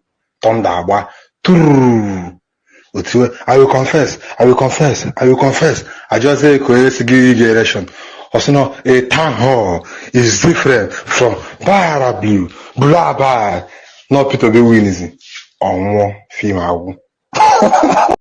Birthday. Are you not ashamed of yourself that they born you on an angry moment? What is good about the birthday? Are you not ashamed of yourself that they born you when the country is about to break down? Come on here with your birthday. Come on, go and sit down. Nobody's celebrating your birthday. So if your birthday is today, you supposed to the birthday. Sorry, guys. I had to just laugh. You know why? I was reading your comments and I was cracking up. Like here, like, man, Then I remember that I had this short voice note from WhatsApp. And I was like, okay, I'm just going to add the flavor so that I can actually, like, you know, sort of laugh enough. Did you hear the part where it was like, you know, I know some of you probably have been following what's going on in Nigeria, especially some of you who are obedient. Who are hoping that this is a bad dream. You are still going to wake up like, you know, how could this even happen? Is this even right? And the rest of that. Some of you now that you are realizing that they don't rob you, nothing waiting the text talks they go do, they don't do more. So some of you will feel like, as you are seeing their faces there, all their faces inside that video, you probably will feel like, I wish this thing in Nollywood. So that thunder will just and thunder will just strike all of them there. And they go come, they confess. They say, I confess, so we rig election. Na Peter Obi win, oh. Hey, forgive us, oh. Hey, forgive us, oh. Fire. Hey, fire. Hey, God, forgive us, oh. Like that, How many of you are thinking that? How many? That wishes that, thunder. I wish thunder would listen. May thunder just strike all of them there. Before they die, they go come confess. They will come say, na me do am, na me rig. You know that stuff. Imagination will go kill all of us. Sure, you know that. Because it be like saying that imagination, a lot of us are actually using to survive right now. With with the level of a disruption that APC, Egbekegbe, has brought upon Nigeria. Without imagination, a lot of people would don't run mad. And if you don't believe me, go on TikTok, go on Instagram, go on all this social media. Nigerians that are supposed to be so frustrated, right? Probably like fighting back. They are using their frustration to kind of make money. You know, it is what it is. Anyway, Kolu actually celebrated it. So may I show you small. In India, I'm coming back to Peter Obi's position. We shall stand on your mandate, on your mandate, on your mandate. We shall stand. We shall stand on your mandate. We shall stand. We shall stand on your mandate. We shall stand on your mandate. On your mandate. On your mandate. We shall stand. On your mandate. We shall stand. On your mandate. We shall stand. On your mandate. On your mandate. On your mandate. We shall stand.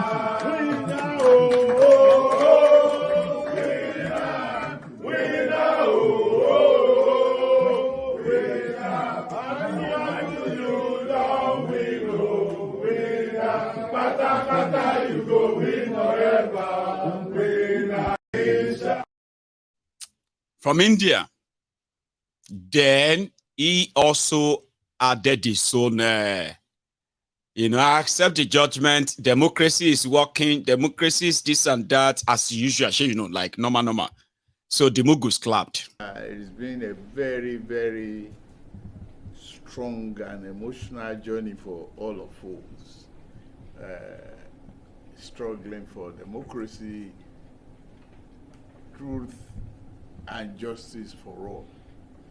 Today, we give kudos to the judiciary for their indefeasible commitment to rule of law and to humanity.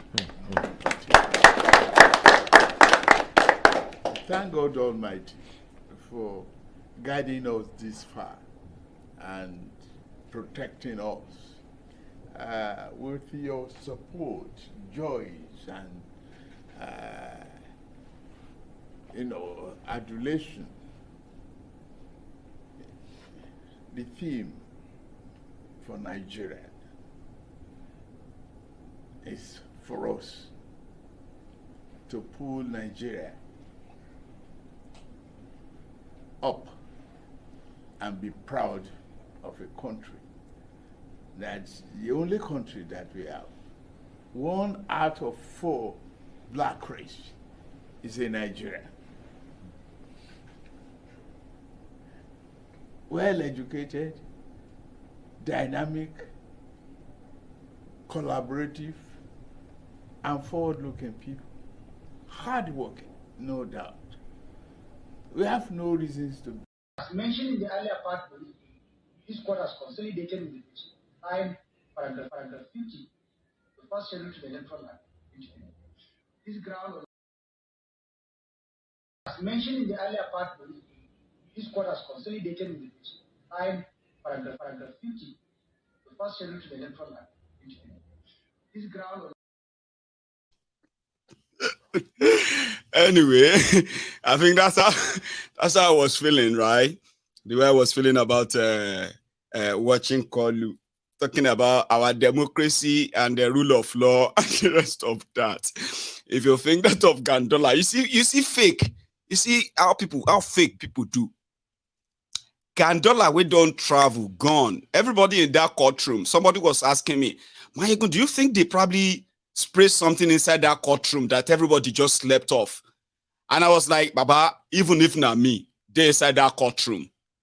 Even me, oh, I won't lie to you. After 2 hours, I go sleep, oh. Especially if the place is a bit comfortable.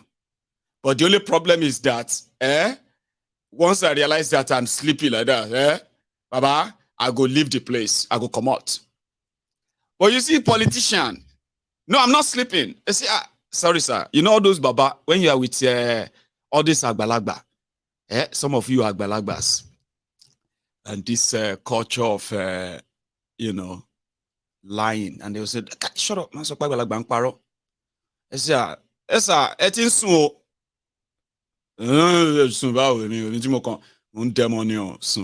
I'm not sleeping. Sir, are you sleeping? Why don't you go inside and sleep? Man, why don't you go inside and sleep? You're already sleeping. Who is sleeping?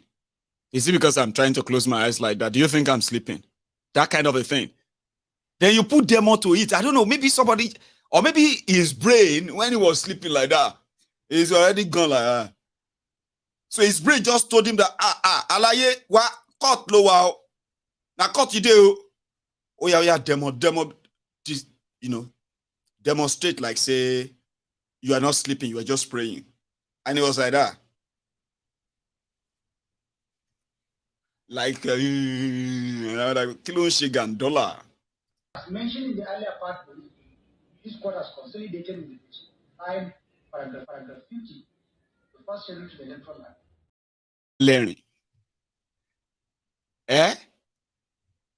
You know, when it was the turn of Frostos Otobokeyamo, that one was like with vag. I mean, with swag. That's how they say.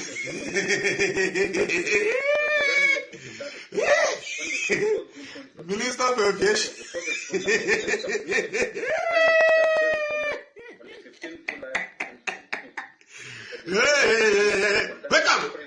Wake up, dear, wake up.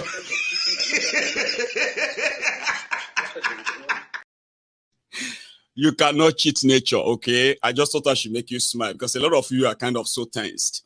And every time we are talking about these things, some of you will be like so tense. Maiyegun, I'm crying. Maiyegun, I mean, honestly speaking, Maiyegun, I nearly stopped watching your program because it's so depressing sometimes when you look at this whole thing. So I hope that kind of cracked you up, Abi. Are you awake now? Alive, eh? Is that you? Come on. Our problem only was if your issue too tough, maybe say you sit there on watching your TV, still doing like this. I don't think so. I help you. I won't lie to you, even though Dr. Agbede came on my program to say it to my face that the Kaba in Nigeria said they sent a message and they said this Maiyegun, all he does is talk. He cannot do anything. This Maiyegun, this small boy Maiyegun, all he does is to talk, but he cannot do anything for us because we and all of that. You were here that day when Dr. Agbede was delivering that message. But Dr. Agbede, thank God that the Kaba get letter for me. They say that small boy Maiyegun, it simply means they are also watching Maiyegun. Sure, you know. So which then means they are concerned that if a lot of people are also watching Maiyegun and they begin to listen to him, there could actually be a problem. Sincerely speaking. However, ladies and gentlemen, we are still going to continue until the rest of you will kind of get to a stage that you realize that you're not doing anybody, you're not fighting for anybody, you are not fighting for anyone. You are indeed, whatever you do is for yourself. I'm doing my own part. Here you get. So don't kind of get too depressed about Nigeria. You can't help it. Peter Obi's reaction after the court judgment. Now your own section with this. Yesterday, 6th of September 2023, the Presidential Election Petition Court, PEPC, finally delivered its long-awaited judgments on petitions challenging the outcome of the presidential election held on 25th of February 2023. This judgment was delivered within the statutory time frame under the extant status. We acknowledge the court's contributions to due process and seeming attempt to strengthen our democracy. As petitioners in this case, we respect the views and ruling of the court, but we disagree with the court's reasoning and conclusions in the judgment it delivered.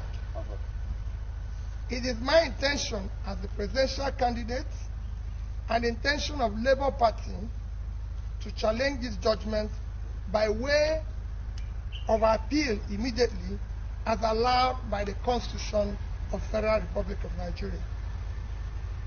The PEPC has rendered its judgment, but that esteemed body is not the final arbiter.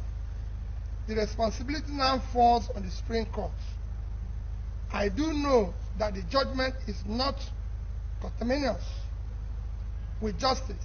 I implore Nigerians to remain focused, steadfast, and peaceful, and to abide by the rule of law and understand this matter has not reached its logical conclusion. Our legal team has already received our firm instruction to file an appeal against the decision. I shall not relent in quest for justice, not necessarily for myself, but for indeed for our teeming supporters all over Nigeria, whose mandate to us at the post was regrettably truncated by INEC.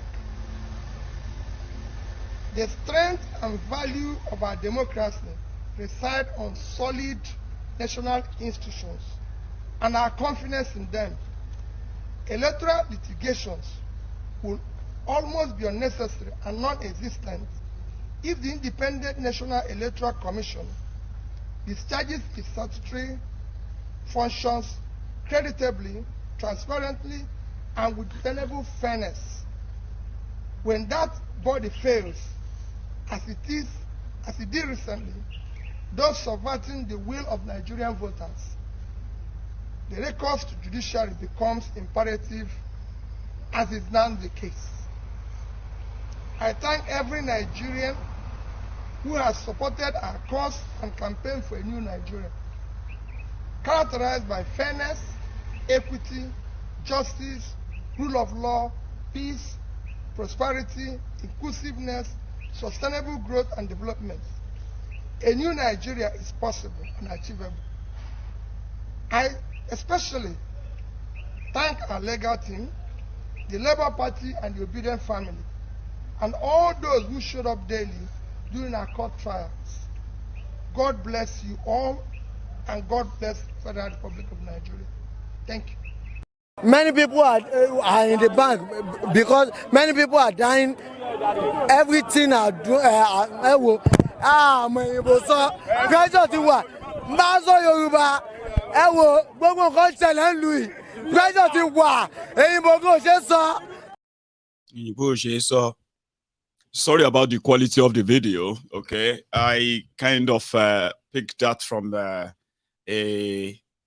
mobile phone user, sort of recorded.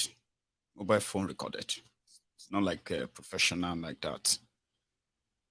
So Obi just wanted to fulfill all of the judicial, whatever, and some others are saying, listen, going to Supreme Court or not going to Supreme Court is not because he actually wanted, but they said he just wanted to further help, especially this generation, this young generation that is challenging the old order.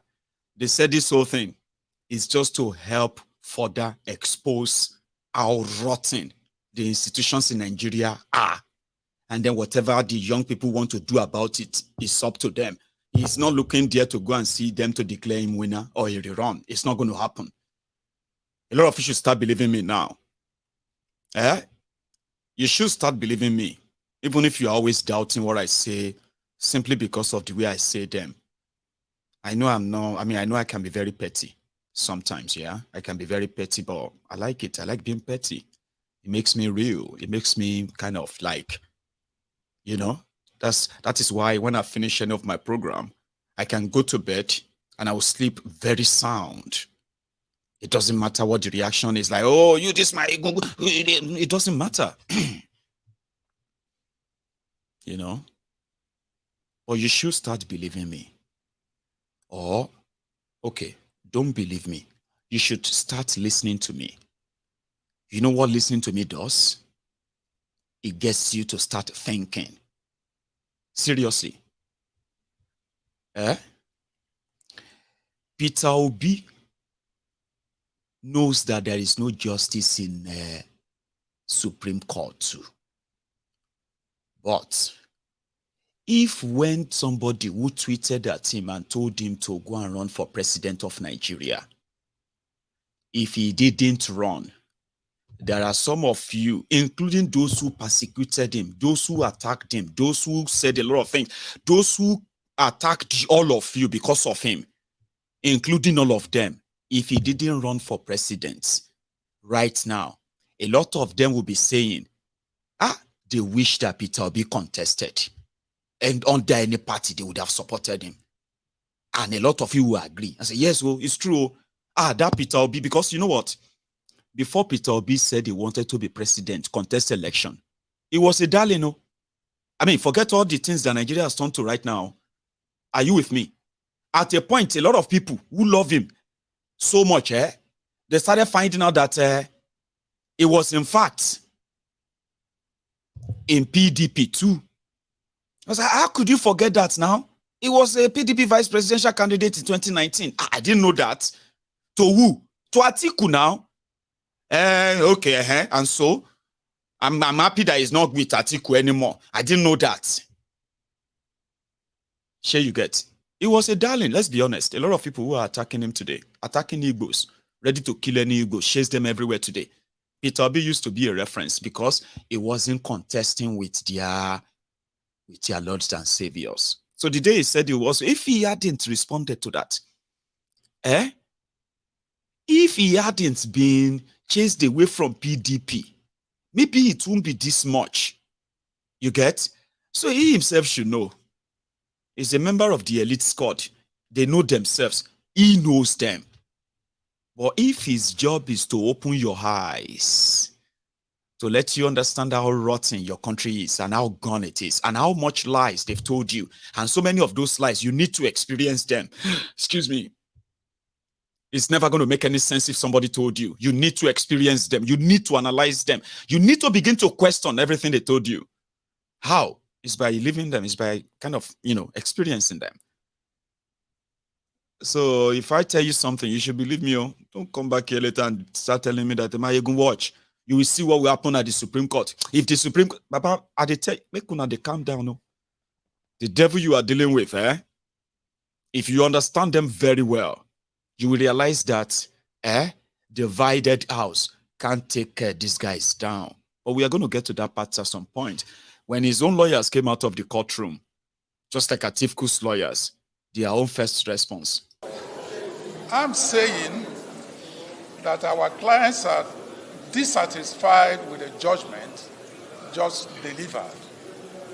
And we have the firm instruction of our clients to challenge the judgment on appeal. And the court has promised us that possibly by tomorrow we are going to get a copy of the judgment. Once we have it, we will spring into action. Let me say this. We have to be very, very careful in this country. If we are not careful, electoral jurisprudence will virtually disappear.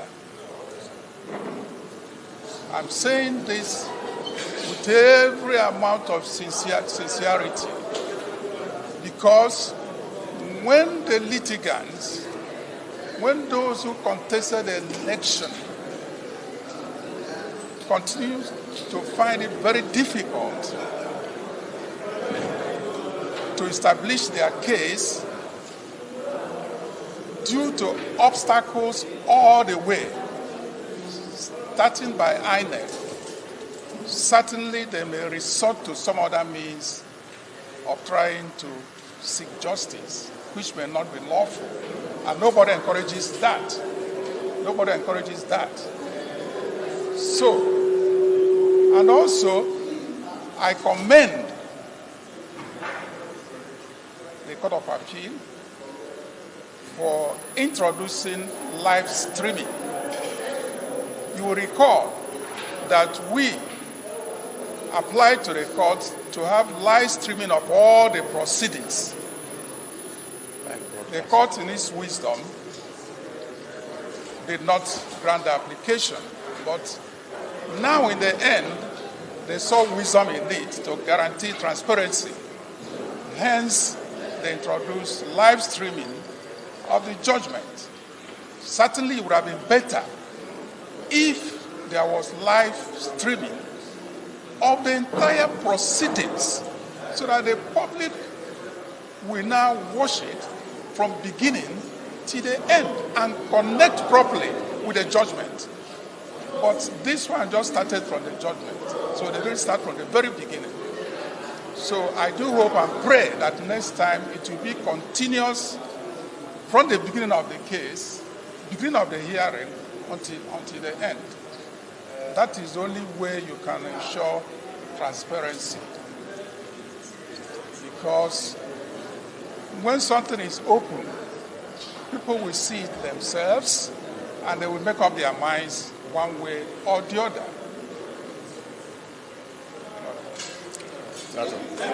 Thank you very much. Finally, Okay. I leave you with one word. History will vindicate the just.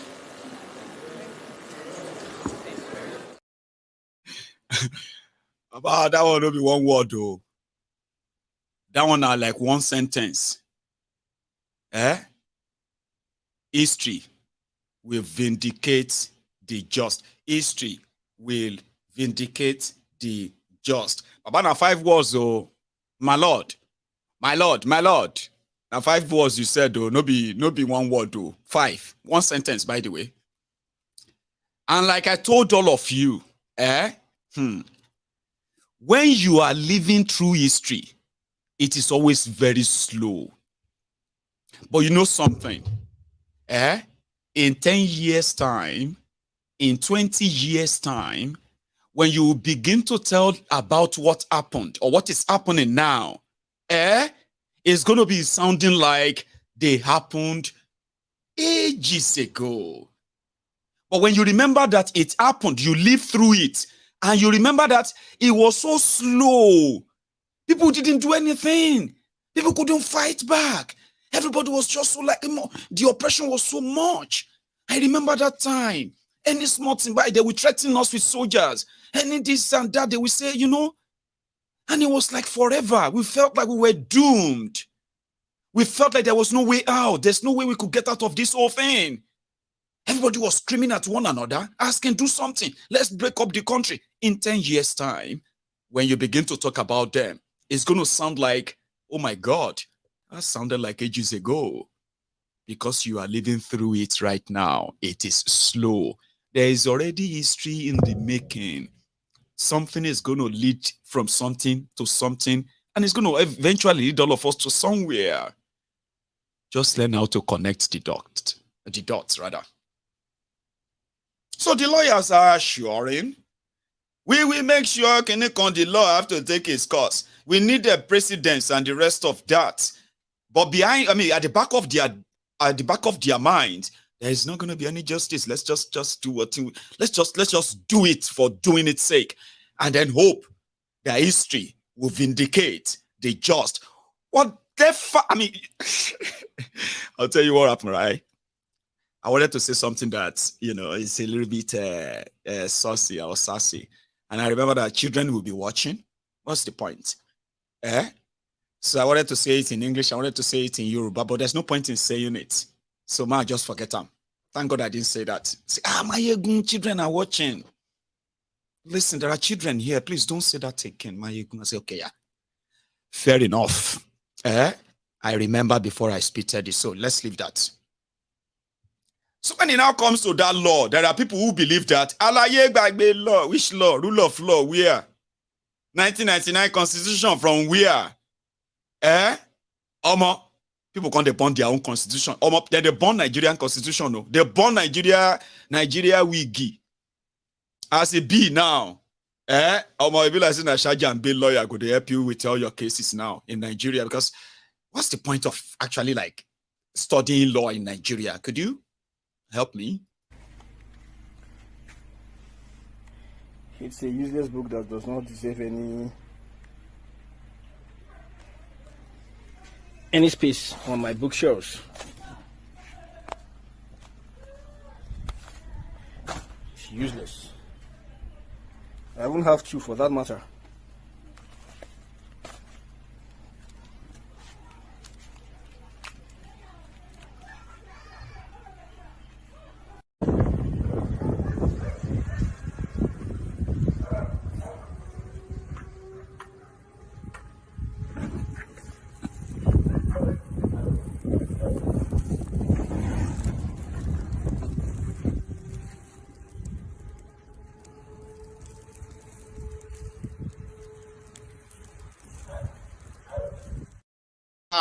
You they burn my lord wig. They say, somebody was advertising it and said, anybody will want this wig. And they say wig, that lawyer's wig that you put on, my lord. These are the reactions of Nigerians to the murder of the killings or the execution or the murder of Nigeria Constitution. There is no law anymore. Bonham, we just deceive yourselves. About burning the Constitution, you are now only the book with the burn. Sure you get. If you do anyhow and then use the law, catch you, now then you go no say there is no one Nigeria. There is many Nigerias. And as you think say the law, no day, no go try amo. Then you go realize say you are ordinary Nigerian. and the law is made for you. They go read them, it go clear. There will be no not intentional or mistake in your case. The law go hold you because they made them for you. No go be like that, guy. I'm just saying, you know. So a guy was actually advertising the wig. Do you want this, my lord wig, my lord wig?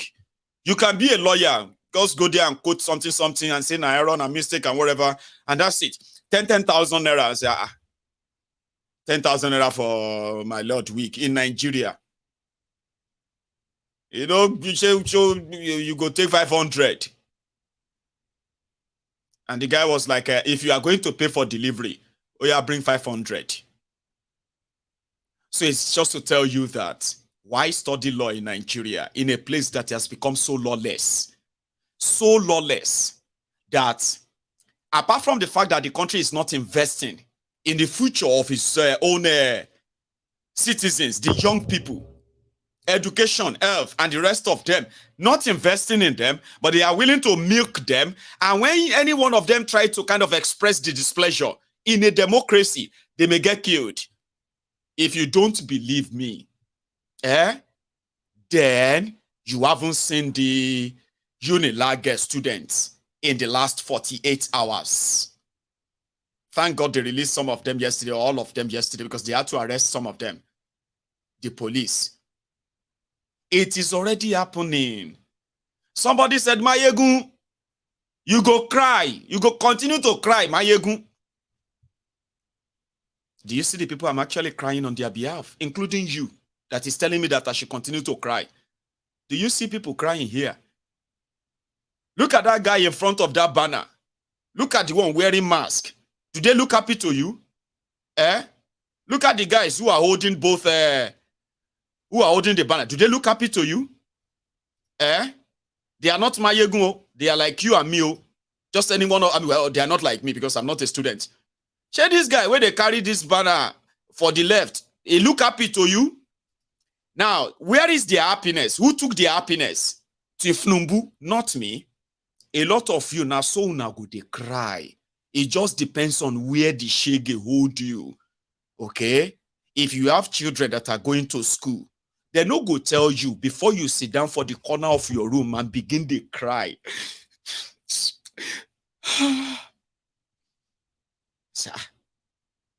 Sorry. Dammy, where's your daddy? No, daddy is in the bathroom. He said he wanted to use the loo. I've been hearing this strange sound for the past 30 minutes. Darling, dear. Sorry, are you in the bathroom? Yeah, darling, I'm here. Are you the one crying? Kilode, why are you crying? Dear, the school just sent me the school fees of Dami. And when I opened it and I saw the school fees, I haven't got into the part of school supply.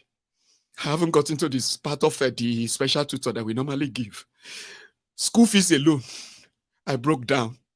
Shit, no come. I've been sitting on the loo. I've been sitting on that toilet seat for the past 30 minutes. And I've just been, I didn't know you can hear me. Ah, darling. Oh, it's okay. Oh, poor baby. I'm so sorry. It's all right. God will do it now. You shouldn't be crying. I thought you were the leader of the violence group for Tifnumbu. Reminding that all those people who fail, who try to stop Tifnumbu and APC, Egbekegbe will cry. Darling, kilo wade te wan sunkun toilet. Did you not know that there's going to be consequences for elections? Elections have consequences, darling. Come here. Or should we just tell Dami to stay away from school? No. I'm not crying. I think I'll just have to call. I'll just see what I can do. I'll go and talk to people anyway. A lot of you are going to be walking and be crying inside. Do you understand? I encourage people to cry when they feel sad. So yeah, there are people who are crying that Tifnumbu is going to deal with you. A lot of them are going to brace up. They survived Bokuwari. They didn't expect anything from him. They tried to rescue themselves from the rest of you, but it seems that a shooting bajoba. Since Satan don't take over, be a shooting bajoba. Some of them are not expecting any succor from them. They already know they won't get anything. The worst is the worst, and some of them will take their fate if they have to die due to the consequences of your own greed and selfishness and short-sightedness. They know they are not expecting, but you expecting, telling people will cry. You will cry. You will cry for 8 years, Baba. A lot of you will be crying inside. Ouno buruju. They say, Sake. Is everything all right, Sake? They say, no, everything well, okay, everything well. Baba, you have been doing I have heard like a 15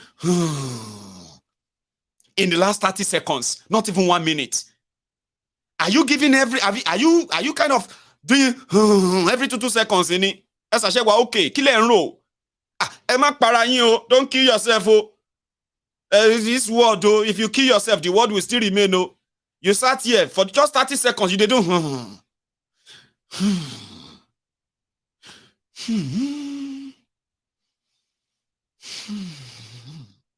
Kilode shogun laye ni.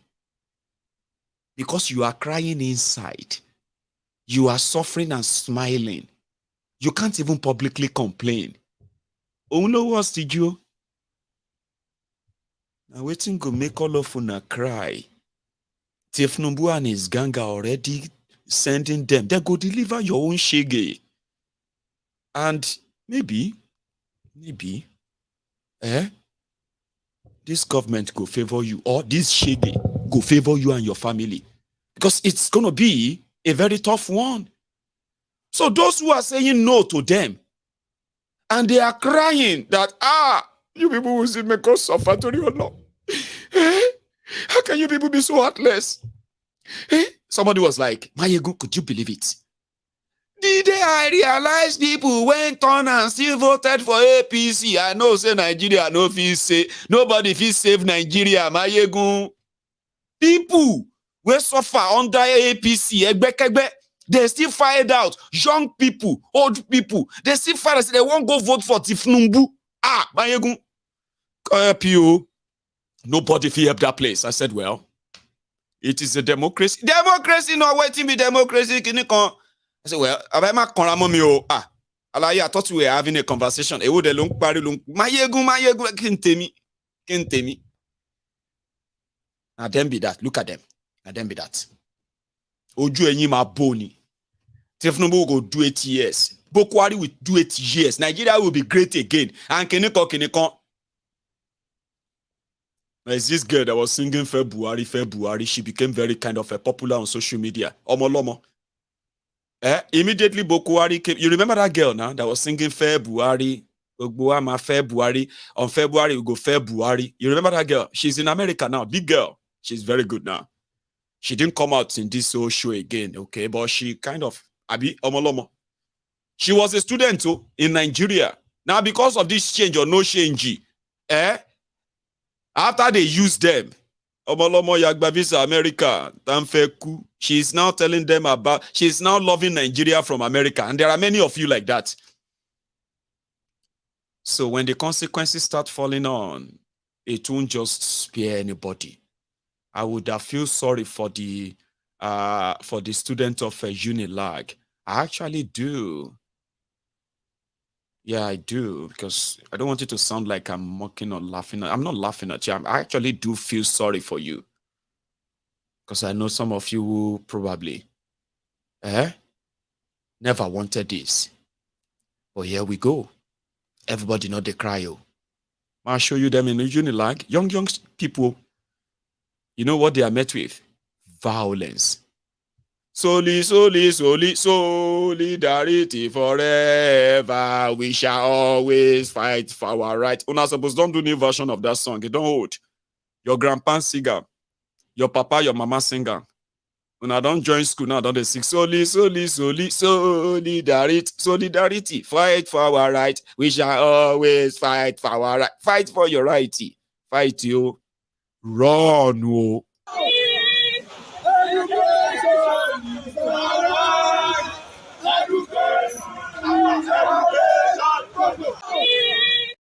Solidarity. Have you ever been in the Aluta spirit or more? Now different spirit, oh. Solely. It go be like say you dey fight somebody, or you need to put up a face. You can't be singing solely and be smiling. Even ladies, if you put the camera on their face, you have to be serious in solidarity with one another. Education is our right. They have to tell them and remind them that education is their right. You are the leaders of tomorrow. Bail is free. Police is your friend. One Nigeria. PVC is more powerful than AK-47. PVC is your weapon of mass destruction. And the rest of other lies they've told you. How many other lies they told you? I mean, I keep kind of love to remind the young people so that, you see, when you see kids who watches this video, so when you start telling them that, listen to me, my son, you are the leader of tomorrow. Say, Baba, shut up. Baba, no, they use that thing on us again. You know they walk again, no, Baba. Leader of which tomorrow? Say, listen to me, my son. Education is the key to success tomorrow. Papa, drop that thing. How come you know they're successful? Say, listen to me, my son. The thing that an elder see sitting down, even if a child climb Kilimanjaro, he cannot see it. I say, Papa, Edakpada, how many of you saw today, 50 years ago? Well, now they sit that time. Inside the cave. They say, listen to me, young man. I'm an elderly person and I'm advising you. PVC is your power. Papa, if you repeat them again, I swear to God, I go sing. Don't worry, my son. I won't repeat it again. And in fact, I won't advise you again. If I be an older person, so I want to make sure that when you elders begin to quote things, they try to lie to them. They go tell you, say, Papa, Mama, stop him. Mommy, stop him. That's they work again. Okay? Listen, my son. If you call me my son again, I will dismother you or disfather you so that you can disown me. Disown me. Oh. If you call me your son again, not a craze. Your son. Now don't mortgage our future. Collect change. After mortgaging our future, collect change. You consider try check anything where they left, and the rest of us they push us inside that thing so that you dey crazy. Who be your son? I know money. Tell you I don't know my papa. I know be your son. No, they call you, they tell me all those lies about Nigeria. Nigeria is a great country. Says who? The future of Nigeria is going to be great. Yes, sir. Are you sharing wine? You know that kind of thing. Because the future of Nigeria cannot be great when Nigeria is not investing in their own young people. The young people are the future. If they are the leaders of tomorrow, you will prioritize their education. You will prioritize their life and their training, and they are growing. Because whatever you've been building them, whatever you build them as, is what you are going to get in the future. The rest of the criminals who are controlling Nigeria today, who are so unpatriotic, who have no loyalty to Nigeria, where do you think that comes from? It comes from the grooming scenes. Primary school, secondary school, university. A life of if God rescue you, Baba, go cut the if you cross the bridge, Baba, if you get gasoline, bridge, burn it down. The mentality comes from this life, where you get to know that it is the survival of the fittest. Nobody cares about you. And that is why 1 million solely will never get you your right. Never. Not like that. But again, it is what prepares you for what Nigeria truly means. As a Nigerian, a young man and woman, you will sit down in your room. You look at the country, the education you've managed to kind of get from these guys. Then you sit down in your room after reading that. You may be leaving school. You may not be able to kind of complete your education anymore. Then you start asking yourself, why? Do these people not care? Do they not have a chance of actually reading the consequences of this? Do they not think that those who are not going to be able to match up and they're going to have to drop out of school, they will still have to survive inside that same Nigeria, by any means and by whatever means, including if they have to make life a hell for those who are doing legitimate things to survive. Like, do they think they don't care? You go find out. This girl, they cry, say, they want me to lose my head. Baba, they don't care. You can turn to Olosho, you can turn to hookup, you can turn to human trafficker, you can turn to kidnappers. Just make sure say they don't catch you. Just make sure say nobody catch you. Now, when they catch you, they go show your face for crime fighter. That's what Nigeria has become. Education has become nothing. Because they wanted it to be so. And it is just starting. Sorry, sorry, my dear sister. I beg, may God no let them kill you. Unilag students. I don't want the boss to drop out. I cannot do this. I don't want to drop out. I don't want to drop out.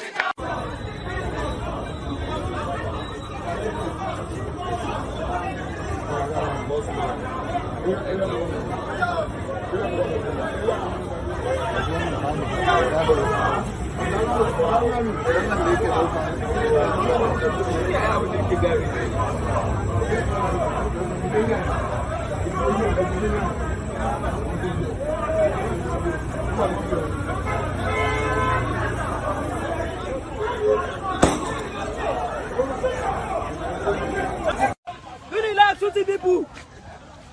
Ah! They're on live, they're on live, they're on live. They're on live. We'll continue it. They're on live. We'll continue it. Ah! My name is Ayobami. I'm a student of University of Lagos, University of First Choice, Nation's Pride, a bona fide student of this institution. It is disheartening and very sad that the school management had decided to increase our school fees from 26,000 naira to 170,000 naira. How? How? And you expect us not to rob? You expect us not to carry gun? You expect us not to do yahoo yahoo? How? It is unfair. Even the management members cannot afford this money. Yes, ask them. They can't afford it too. We had a management member shouting, "How will I pay that money?" He has 2 children in 100 level. Ask them if they can pay that money too. I have a classmate selling granite in Yaba. My classmate is selling granite in Yaba to pay school fees. Granite to pay school fees. I am able to raise 100,000. Ow! Ow! Ow! Ow! They shot us this morning. Where did they want us to see 200 plus for school fees? 25,000 naira to 200 plus for school fees. Where they want to see that? Even if I'm doing work myself, I don't understand why they cannot listen to us. We don't have such amount. Most of us, our parents are not catering for us. We struggle life for ourselves. Did they want the board to drop out? I cannot do this. I don't want to drop out. I have a reason I came to school. I don't want to drop out. They should reduce it. They should reduce this fee. Year one, I paid 56,500. Now a fresher is expected to pay 200,000 plus. I'm in my final year and I'm expected to pay 100,000 plus. 20,000 naira utility fee or something, excluding accommodation, excluding my feeding. If I can afford over 150 plus, one of the next person beside me in class, one of the girl I copy her notes when I'm not in school. If I can afford it, why can't I just go somewhere else? Please. Actually, our intention is not to show our grievance to the management because they were just employee. Our impression is to address the employer, those who employ them. Because they were acting in their order. So we don't have any issue with them. We are directing our grievances to the president of the country. Because if the president did not aware of this won't happen. This is too much. It's too much. Many of us can't pay it. As mentioned in the earlier part, this court has consolidated with time paragraph 50, the first schedule to the Electoral. This ground. They are working on it. Because that's what they will tell you. Federal government said, that Tifnumbu's government said they are not the ones that increased their school fees. It is Unilag. They should go and talk to Unilag. Unilag said, the federal government said they are not going to give them money again, and they need money. So they have to increase the school fees. So the students are currently in between. They don't know who to cry to anymore. The police, they were supposed to be there to provide security for them. They started shooting them. Did you see that first guy with red eyes, eyeballs? Those are tear guys. Those are the tear gassed eye or eyeballs. Everybody, Loshima cry, yo. I know. Look at you. See that one. I will not cry in Jesus' name. I will not cry in Jesus. So those ones where they cry, don't know Jesus, Abi. It's okay. They play. The situation right now is that with the new tribunal ruling and the rest of all the shenanigans that has happened, even if you call somebody now and say, you know that one, I know a lot of you won't call anybody in Nigeria again. I'll tell you something. This whole thing is going to affect everybody. Even all of us, where they do support. Let us support this one. Let us support that one. If you see my people now, when they know that if they give support, that support is going to go into the hand of the same Nigerians who are defending these criminals, they kind of feel so kind of awkward and like, Maiyegun, I don't understand if I should give you this my money, because you know it's for Nigerians. Yes, now Yoruba Union, we are supporting the less privileged, the poor people. I know what a great work you are doing. Very fantastic job. It's just that I just feel like they should suffer more. If I give you my money, it is like I am indirectly still helping this government. So, please. Joe, don't do like that. Let's help the poor. I understand, Maiyegun. I'm just thinking about it. I don't think I want to give my money to anybody or anything in Nigeria again. People have told me that. They felt bad, but they said that kind of makes them feel kind of good. Like, because this whole thing is like a collective responsibility of entire Nigerians, because they can see those who are fighting to push back, and they can see the rest of those who are like, shut up your mouth, what's your business with us? Leave us alone, stay where you are, blah, blah, blah, blah. And then when everything can't turn upside down, they'll begin to say, please, Joe, help me, Joe. Everywhere you are going, you are driving, you see everybody and say, there. Please. What is wrong with her? What do you mean, what is wrong with her? Can't you see that she's doing like this? She's asking you to give her money for food. Is she mad? No, she's not mad. She's a beggar. You open Facebook. This one is not even like you are driving, no. Just Facebook. You say, let me check my Facebook this morning. And the first thing you see is the shadow of people. Where they do like this.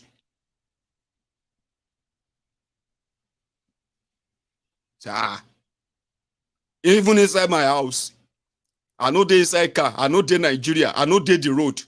How come these people they see them? They see them as they are doing like this? Say, but kilo shele gongo. If you do mistakes, say I mean, don't say, well, I don't talk to this my friend though. I even just check him. And then you are like, hey, Johnny, how far now? Long time. Now you go look for trouble. The problem for that month, now you go carry them. A lot of people, as Nigeria continue to get worse and worse, relationship, they go bad. You remember I told you something about relationship. I said, as things are getting harder and tougher in Nigeria, relationships are breaking up. It's not the only husband and wife relationship they break. Boyfriend, girlfriend relationship. No, they are not just the only thing breaking up. Even good friend, childhood friend relationship are breaking up. Carry phone. Steve-o.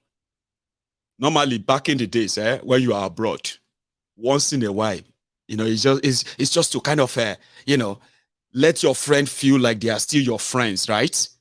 And you are abroad, you just call them from the blues. Sometimes they may be on Okada. International number, international call. Who Who this one fit be? Oh, okay. If you be that my friend with the America, ma carry him. Hello, and then you talk. About a long time. Oh, I've been busy. Oh, you say I've been busy. I've been working. You know, family life, everything. Good old days. Today, with the APC, Egbekegbe's 8 years and destruction of Nigeria, you do mistake, go call your old friend. You be Elon Musk, oh. Mistake. Which mistake? Like, you miss your old friend. Like, people are kind of avoiding themselves now. People are putting their WhatsApp read to, what's it they call that? So that if I read your message, you won't know I don't read them. Now, Nigeria caused all of that. A lot of you may not have paid attention. You may not have paid attention to this. But you are sitting down there, you are laughing, you are shaking your head, you are like, yeah. I'm not going to take calls anymore. I just want to talk about real life now, how this whole thing connects with you. Even though if you are not in Nigeria. Because every time you call them now, hey, now Victor, they call from London, so.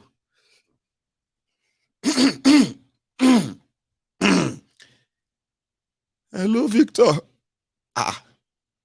Kingsley, what's happened? What's happened to your voice? Victor. That God say me you call me. Oh, I won't die here. I never shot for the past 2 weeks. Oh, my friend, you need to help me. I won't die, yo. Now you go come to regret, say, oh my, why I go call this guy? They say, but I just want to call to check on you and see if you are doing fine. I say, yeah, I'm doing fine. But I know that I know that by Saturday, they don't call you for my obituary because this country is almost finishing me. I'm about to die. So if you manage, because you don't want your good friend, old friend to die, say hello. Sorry, if you help me send €100, you get this, my friend. We say we don't know what's in the do, but he talks in never chop for the past 2 weeks. So let me send €100 to Ram. So maybe we'll take down a whole in life together before we go know what's in good day. How many of you have experienced that? That today you don't even call your friends anymore. You see their messages, you can't pretend. Bro, sorry that I missed your message, Jerry. I'm sorry, all of you who messages me. Like, who knows my direct number? And then you wonder, why have I not replied? I know I'm kind of busy, and I can be very busy, but most of the time, the reason why I don't respond back is that I want to be in a better place before I respond, because I don't want to respond. And then the next thing is going to be that, your grandma don't swallow generator. A big grandpa call, he don't swallow remote control. And it's between the life and death. Or so the entire family has been kidnapped. What if anybody? They won't shoot us now. I need to kill before they shoot us. So what happened? You stayed away. But it's something where here, if it affect your dream. If you go to bed and be dreaming about somebody who won't die from Nigeria, relationships are being broken. People are avoiding themselves. Sure you get, because you don't know what they are going to say next. Ordinary hello, hi, bro, how you doing? The next thing that will follow, you yourself go to avoid them. That is what Nigeria did. And that is why, even if you are living in denial, even if you are telling yourselves that they never touch me, but you see, with what you have experienced in the last 4 years, I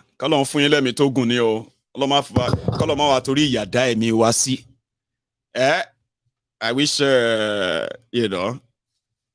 could preach to you that way in Yoruba. When they say, God spare our life. Sometimes, I one kind prayer, if you say you're supposed to be very careful before you say amen to. Because spare your life for what? So spare your life for suffer. So that you can keep open. That one day, your situation will change. And if your own no change, maybe that of your children will change. If their own no change, maybe their own children will change. So every generation that is coming out in Nigeria, today, are being denied the opportunities that belong to those generations. Education, good health care, infrastructure, investment in their lives. They are being denied. Gone are the days where those generations of the 70s, 80s, my generation, and the generation after us like that, there are something that came into that generation that impacted in that generation. Look at the generations that have been happening since 2020 in Nigeria, the millennials. They don't get any plan for them. No, nothing for them.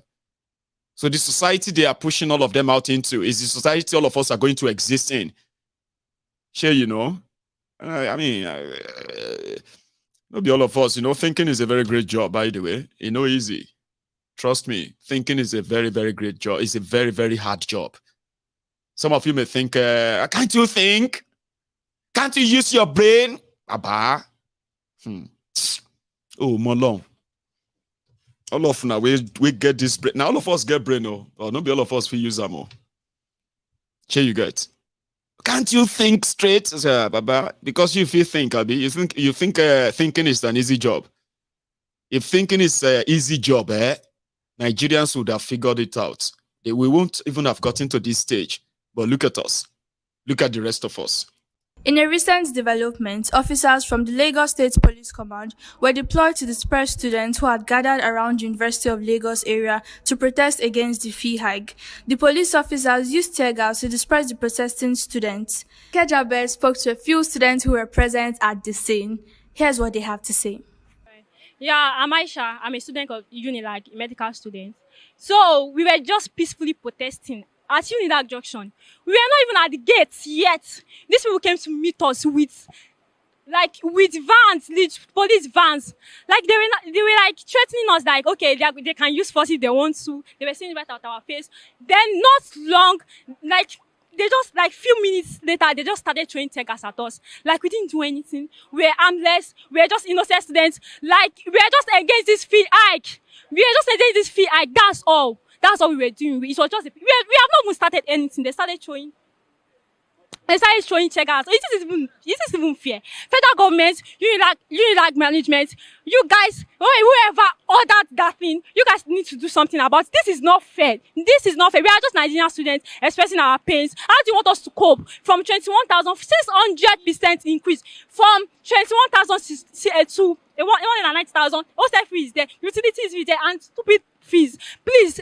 We come to our rescue. Not fair. We didn't come for violence. We came for a peaceful protest. And these people outnumbered us and we started running like thieves, like hoodlums. This is not fair at all. They threw some people in the Maria. Some people are injured right now. Some people are arrested. Some of us are scattered everywhere. Please, this is not fair at all. This is not the Nigeria we want. We have the right to protest. Okay, good afternoon, everyone, or good morning. Whenever you're watching this, this is live from the Unilag protest. The police shot at us. They arrested some of us. We were only there. There was no weapon. We didn't have weapons on us. They shot at us. This was all we had. This is our weapon. This is our voice. We were only exercising our rights. And these guys, they shot at us. They arrested us. Shot us tear gas. For that time, they shot at us. Because we were only exercising our rights. It was first. In a recent development, officers from I know, bro. It's a tough world. And welcome to it.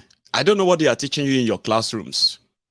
I don't know researches they are telling you to go and research about Nigeria, and you are wasting your resources and wasting your time writing beautifully about how Nigeria can work, you are writing all of that inside your classrooms. None of them is in any of interest to them. You know that, but you will find out. So welcome to the real world. That's for those who are in the university. For these children who are like a small picking in Nigeria today, if you ask them what is the plan for them, maybe I told you they don't get plan for you. Anyway, they have one plan. You see, there's no point in going to Unilag. If you don't get money to go to Unilag, it's better you catch them young right now. May then turn everybody to labor camp like China, child labor. They go build factory. They say one minister in Nigeria, Tifnumbu's minister, has found a solution to investors on how to end unemployment in Nigeria. It is by gathering school children every Friday, close the school every Friday, truck them to factories so that they can start working. So that when they start working on something, then we begin to sell whatever they produce. child labor in 2023 to curb unemployment. What again? Skill acquisition. You go to read. I'll tell you this one. I'll tell you this free of charge. You get this one at free of charge. You understand? I don't know how much you hate Bokuwari. I don't know what you suffered under Bokuwari. I don't know what you survived under Bokuwari. Hey, Baba, you will look back and thank and say, Buhari was better. You see, a situation that will make you look back and say, actually Buhari was better. Just imagine it. Imagine a situation that will make you sit down and be like, you remember how you were feeling in 2015 towards Goodluck Ebele Jonathan? Do you remember? No? Come on. Try. Remember. How were you feeling in 2015 when you wanted Jonathan to go? Change. Come on. How were you feeling?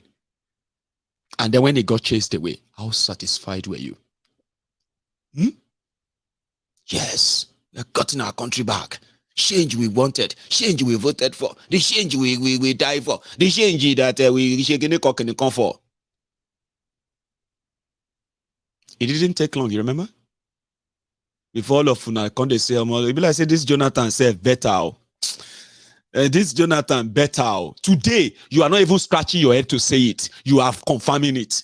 And Buhari is worse, Abi. The worst president in Nigeria. The worst. You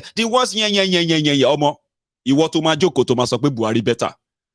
Now, just imagine the world where you are going to sit down and say Buhari was better than Tifnumbu. Oloma jari o. Akoba adabani o.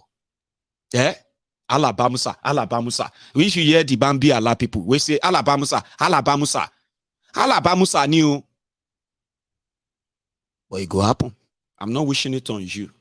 In fact, people like us, to prove us wrong, everything we are projecting, they should be doing the opposite of them, so that to your own advantage, you're going to share you get. Or now go sit down, you go look back, you go say, Buhari was better. Buhari better ke. You'll be wondering. Emma Shea, some of you go boya shine aloma ko yin lo. Because today they get this mass carrier. Remember when they first started the slave trade? A lot of the people who they took to the sea as the first slaves to be taken out of Africa. When they reached the Babish and they saw the massive ship in front, and they saw Jesus boldly written on it. They thought they were going to heaven or going to salvation. Now, willingly, they jump inside those buses. Those ship. Now, when the first batch landed for where they take them, they say, where did you see all this one? Now one place, now dark continent, one place like that, Africa, they call them Africa. Lost wrong, they are this wrong. We need to go back. They say now willingly they jump inside the ship. Look at them. Look at all the idiots. Because we told them, say, you see this Jesus ship is taking you to salvation. It's taking you to Keniko. Jesus ship, I'm not making it up, even if it sounds funny to you. And I'm also not mocking your religion. I'm talking about those who have used, nobody today, they use religion to deceive our people and lead them into slavery. Do you understand? So it started a while back. Oh yeah. But in China, do you know the people called the Uyghur people? I think I pronounced it right. Uyghur people. I've been moting for demo. See, you realize I don't the two use demo. But you shall know the people where they talk about Uyghur people. Then they China. A lot of you may not know. Now China, they colonized them. They have concentration camp. That is at the outskirts of China. Now the Uyghur people, they are like prison, but concentration company. People are there. Now different people, they cut the clothes. Now different people, they sew the clothes. Now different people, they put the cotton, the button.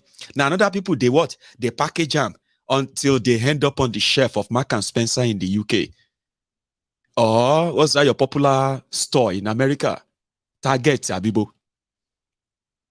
Costco. No, is it Costco? We have Costco in the UK too. Yeah, Costco. So that's what the Nigerian minister is proposing. And this time around, they will start with children. Use them as for child labor. Even though she's lying, they don't have any plan. But about the sheep, they see Babish, Leko. If they pack the sheep for Babish, back in the days, the kind of sheep they used in carrying the slaves when they brought the Jesus sheep. Now, small sheep compared to all the ships they are building today. You remember when they said Titanic was the biggest ship in the world? Well, that was back then. They have built bigger and bigger, mightier, massive ship. Now, if China can't carry and call Lagos, now willingly, a lot of you will jump into it with what Nigeria will become. So if a minister is proposing it as part of your education, better listen. I'm serious.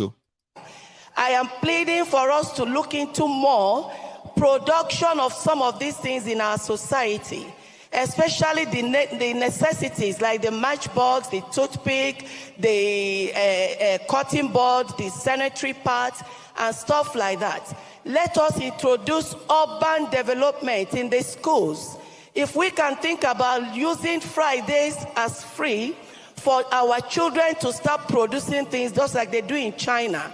In China, even young kids get involved in production.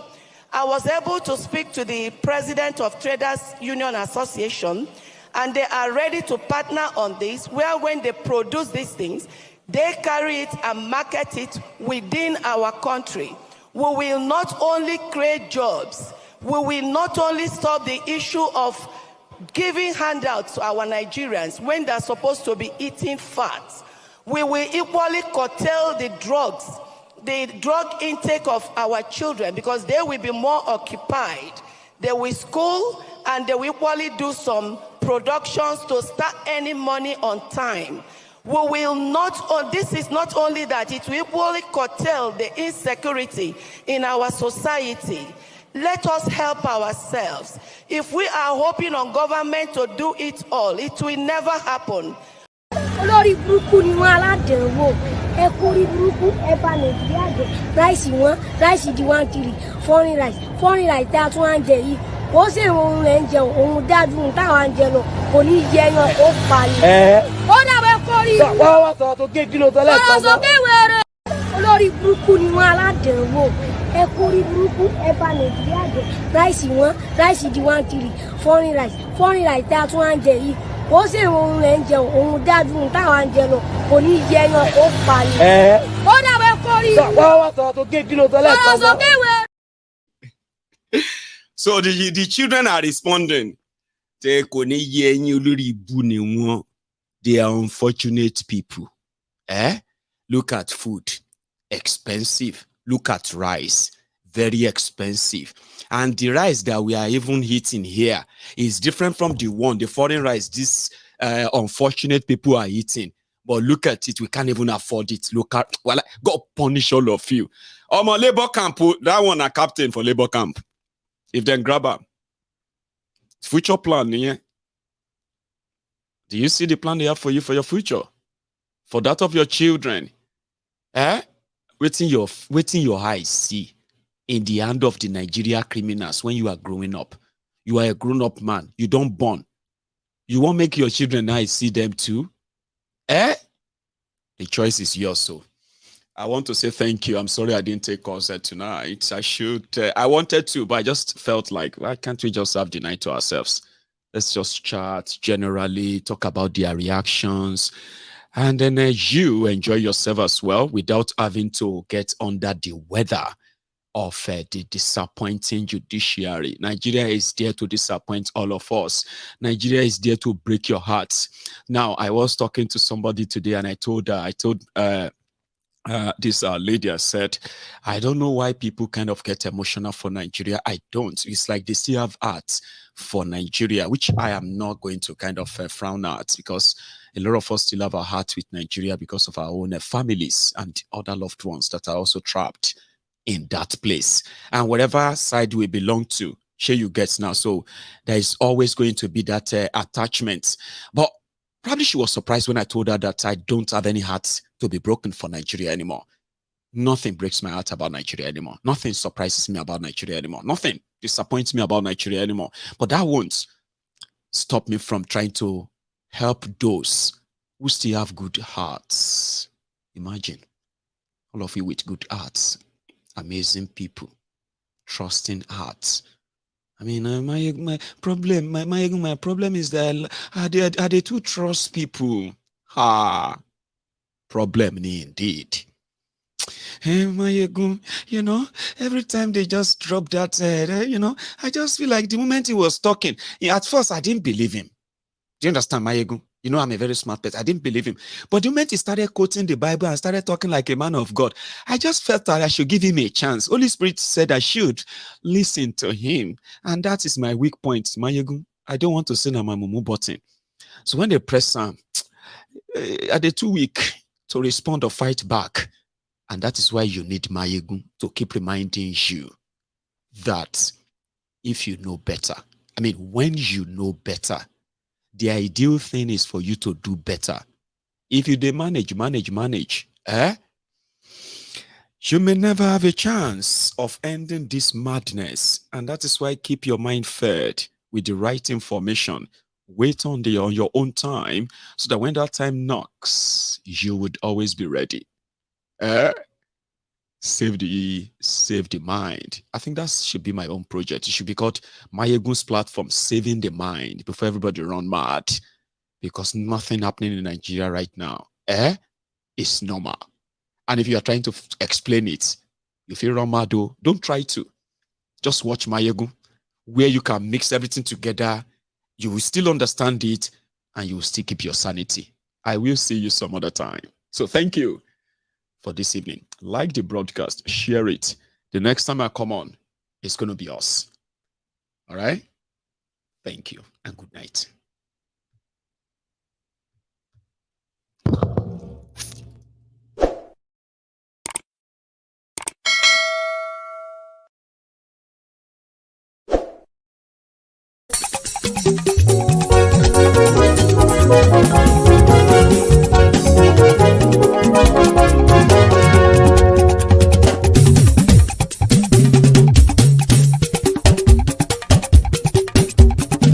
Maiyegun làwa mọ̀ làmọ̀ tó dòdòdò. Maiyegun Diary láyé bí nọ́mbà wá. Maiyegun làwa mọ̀ làmọ̀ tó dòdòdò. Maiyegun Diary láyé bí nọ́mbà wá. Maiyegun ti dé o ọ̀rẹ́ ará ìlú. Maiyegun Diary láyé bí nọ́mbà wá. Lórí Facebook, lórí YouTube. Maiyegun Diary láyé bí nọ́mbà wá. Gbogbo bó ṣe ń lọ ni Maiyegun já wa sí. Maiyegun Diary láyé bí nọ́mbà wá. Àṣírí ọ̀jẹ̀lú kì í bò níbẹ̀ o. Maiyegun Diary láyé bí nọ́mbà wá. Bó bá ṣe eré àní Maiyegun máa wí. Maiyegun Diary láyé bí nọ́mbà wá. Ó sì tún ṣe eré wàá gbọ́ níbẹ̀ o. Maiyegun Diary láyé bí nọ́mbà wá. Maiyegun Diary, Diary Politico. Maiyegun Diary láyé bí nọ́mbà wá. Godfatherism kò sí lọ́rọ̀ Maiyegun. Maiyegun Diary láyé bí nọ́mbà wá. Ẹ farabalẹ̀ sẹ́ o kẹgọ́rọ̀ lẹ́nu o. Maiyegun Diary láyé bí nọ́mbà wá. Àní Maiyegun làwa mọ̀ tó dòdòdò. Maiyegun Diary láyé bí nọ́mbà wá.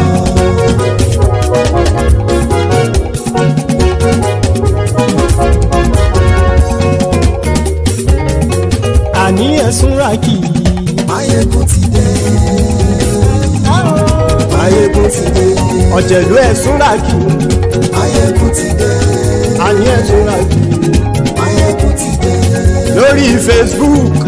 Maiyegun ti dé. Àní ẹ̀sùn rákì. Maiyegun ti dé. Lórí YouTube. Maiyegun ti dé. Àní ẹ̀sùn rákì. Maiyegun ti dé. Bọ́ bàbá gbé wúrẹ́. Maiyegun máa bí. Àní ẹ̀sùn rákì. Maiyegun ti dé. Ijó ìgbádìyẹ. Maiyegun máa bí. àní ẹ̀sùn láti. Maiyegun ti dé. Bí pẹ̀sìdó bá rúfin o. Maiyegun máa mi. Àní ẹ̀sùn láti. Maiyegun ti dé. Bí gómìnà kówó jẹ. Maiyegun máa mi. Àní ẹ̀sùn láti. Maiyegun ti dé. Ọlọ́pàá tí ń darí bá. Maiyegun máa mi. Àní ẹ̀sùn láti. Maiyegun ti dé. Aṣòfin tí ń rúfin o. Maiyegun máa mi. Àní ẹ̀sùn láti. Maiyegun ti dé. Òpùrọ́ olóṣèlú. Maiyegun máa mi. Àní ẹ̀sùn láti. Maiyegun ti dé. Ọ̀jẹ̀lú ẹ̀sùn ràkì. Maiyegun ti dé. Àní ẹ̀sùn ràkì. Maiyegun ti dé.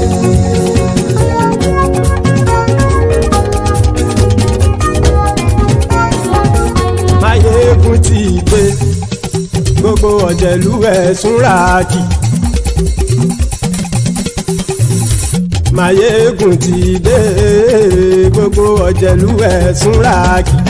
Ṣùgbọ́n ní bá ti ṣe èyí tó yẹ kí wọ́n ṣe, ọmọ bá dèrò ní fi wọ́n níran o. Maiyegun ti dé. Gbogbo ọ̀jẹ̀lú ẹ̀sùn ràkì. Maiyegun ti dé. Gbogbo ọ̀jẹ̀lú ẹ̀sùn ràkì. Ṣùgbọ́n ní bá ti ṣe èyí tó yẹ kí wọ́n ṣe, ọmọ bá dèrò ní fi wọ́n níran. Wọ́n fowó bẹ́ẹ̀ o, Maiyegun ó sọ pé wọ́n ò fẹ́ bẹ̀. Wọ́n fowó bẹ́ẹ̀, Maiyegun ó sọ pé wọ́n ò fẹ́ bẹ̀. Oníkanṣá ti ṣe èyí tó yẹ kí wọ́n ṣe, fáwọn ará ìlú tó gbé wọn débẹ̀ o. Maiyegun ti dé. Gbogbo ọ̀jẹ̀lú ẹ̀sùn ràkì. Maiyegun ti dé. Gbogbo ọ̀jẹ̀lú ẹ̀sùn ràkì. Ṣùgbọ́n ní bá ti ṣe yìí tó yẹ kí wọ́n ṣe, ọmọ bá dẹ́rọ̀ ò ní fi wọ́n níran. Ha! Kì máa yí ṣeré, ọ̀rọ̀ yìí kì í ṣẹ̀fẹ̀. Kì máa yí ṣeré, ọ̀rọ̀ yìí kì í ṣẹ̀fẹ̀. Ẹni bá ti lè lẹ́bọ̀ lẹ́rù o, ọmọ bá dèrò kàṣàyè tú wọn síta. Maiyegun ti dé. Gbogbo ọ̀jẹ̀lú ẹ̀sùn ràkì. Maiyegun ti dé. Gbogbo ọ̀jẹ̀lú ẹ̀sùn ràkì. Ṣùgbọ́n ní bá ti ṣe yìí tó yẹ kí wọ́n ṣe, ọmọ bá dẹ́rọ̀ ò ní fi wọ́n níran. Tẹnitẹni ọmọ Maiyegun ọ̀rẹ́ ara ìlú mọ̀mọ́ ni mo fọlọ́run ṣọ́ ẹ̀ bá kìlẹ̀ bù.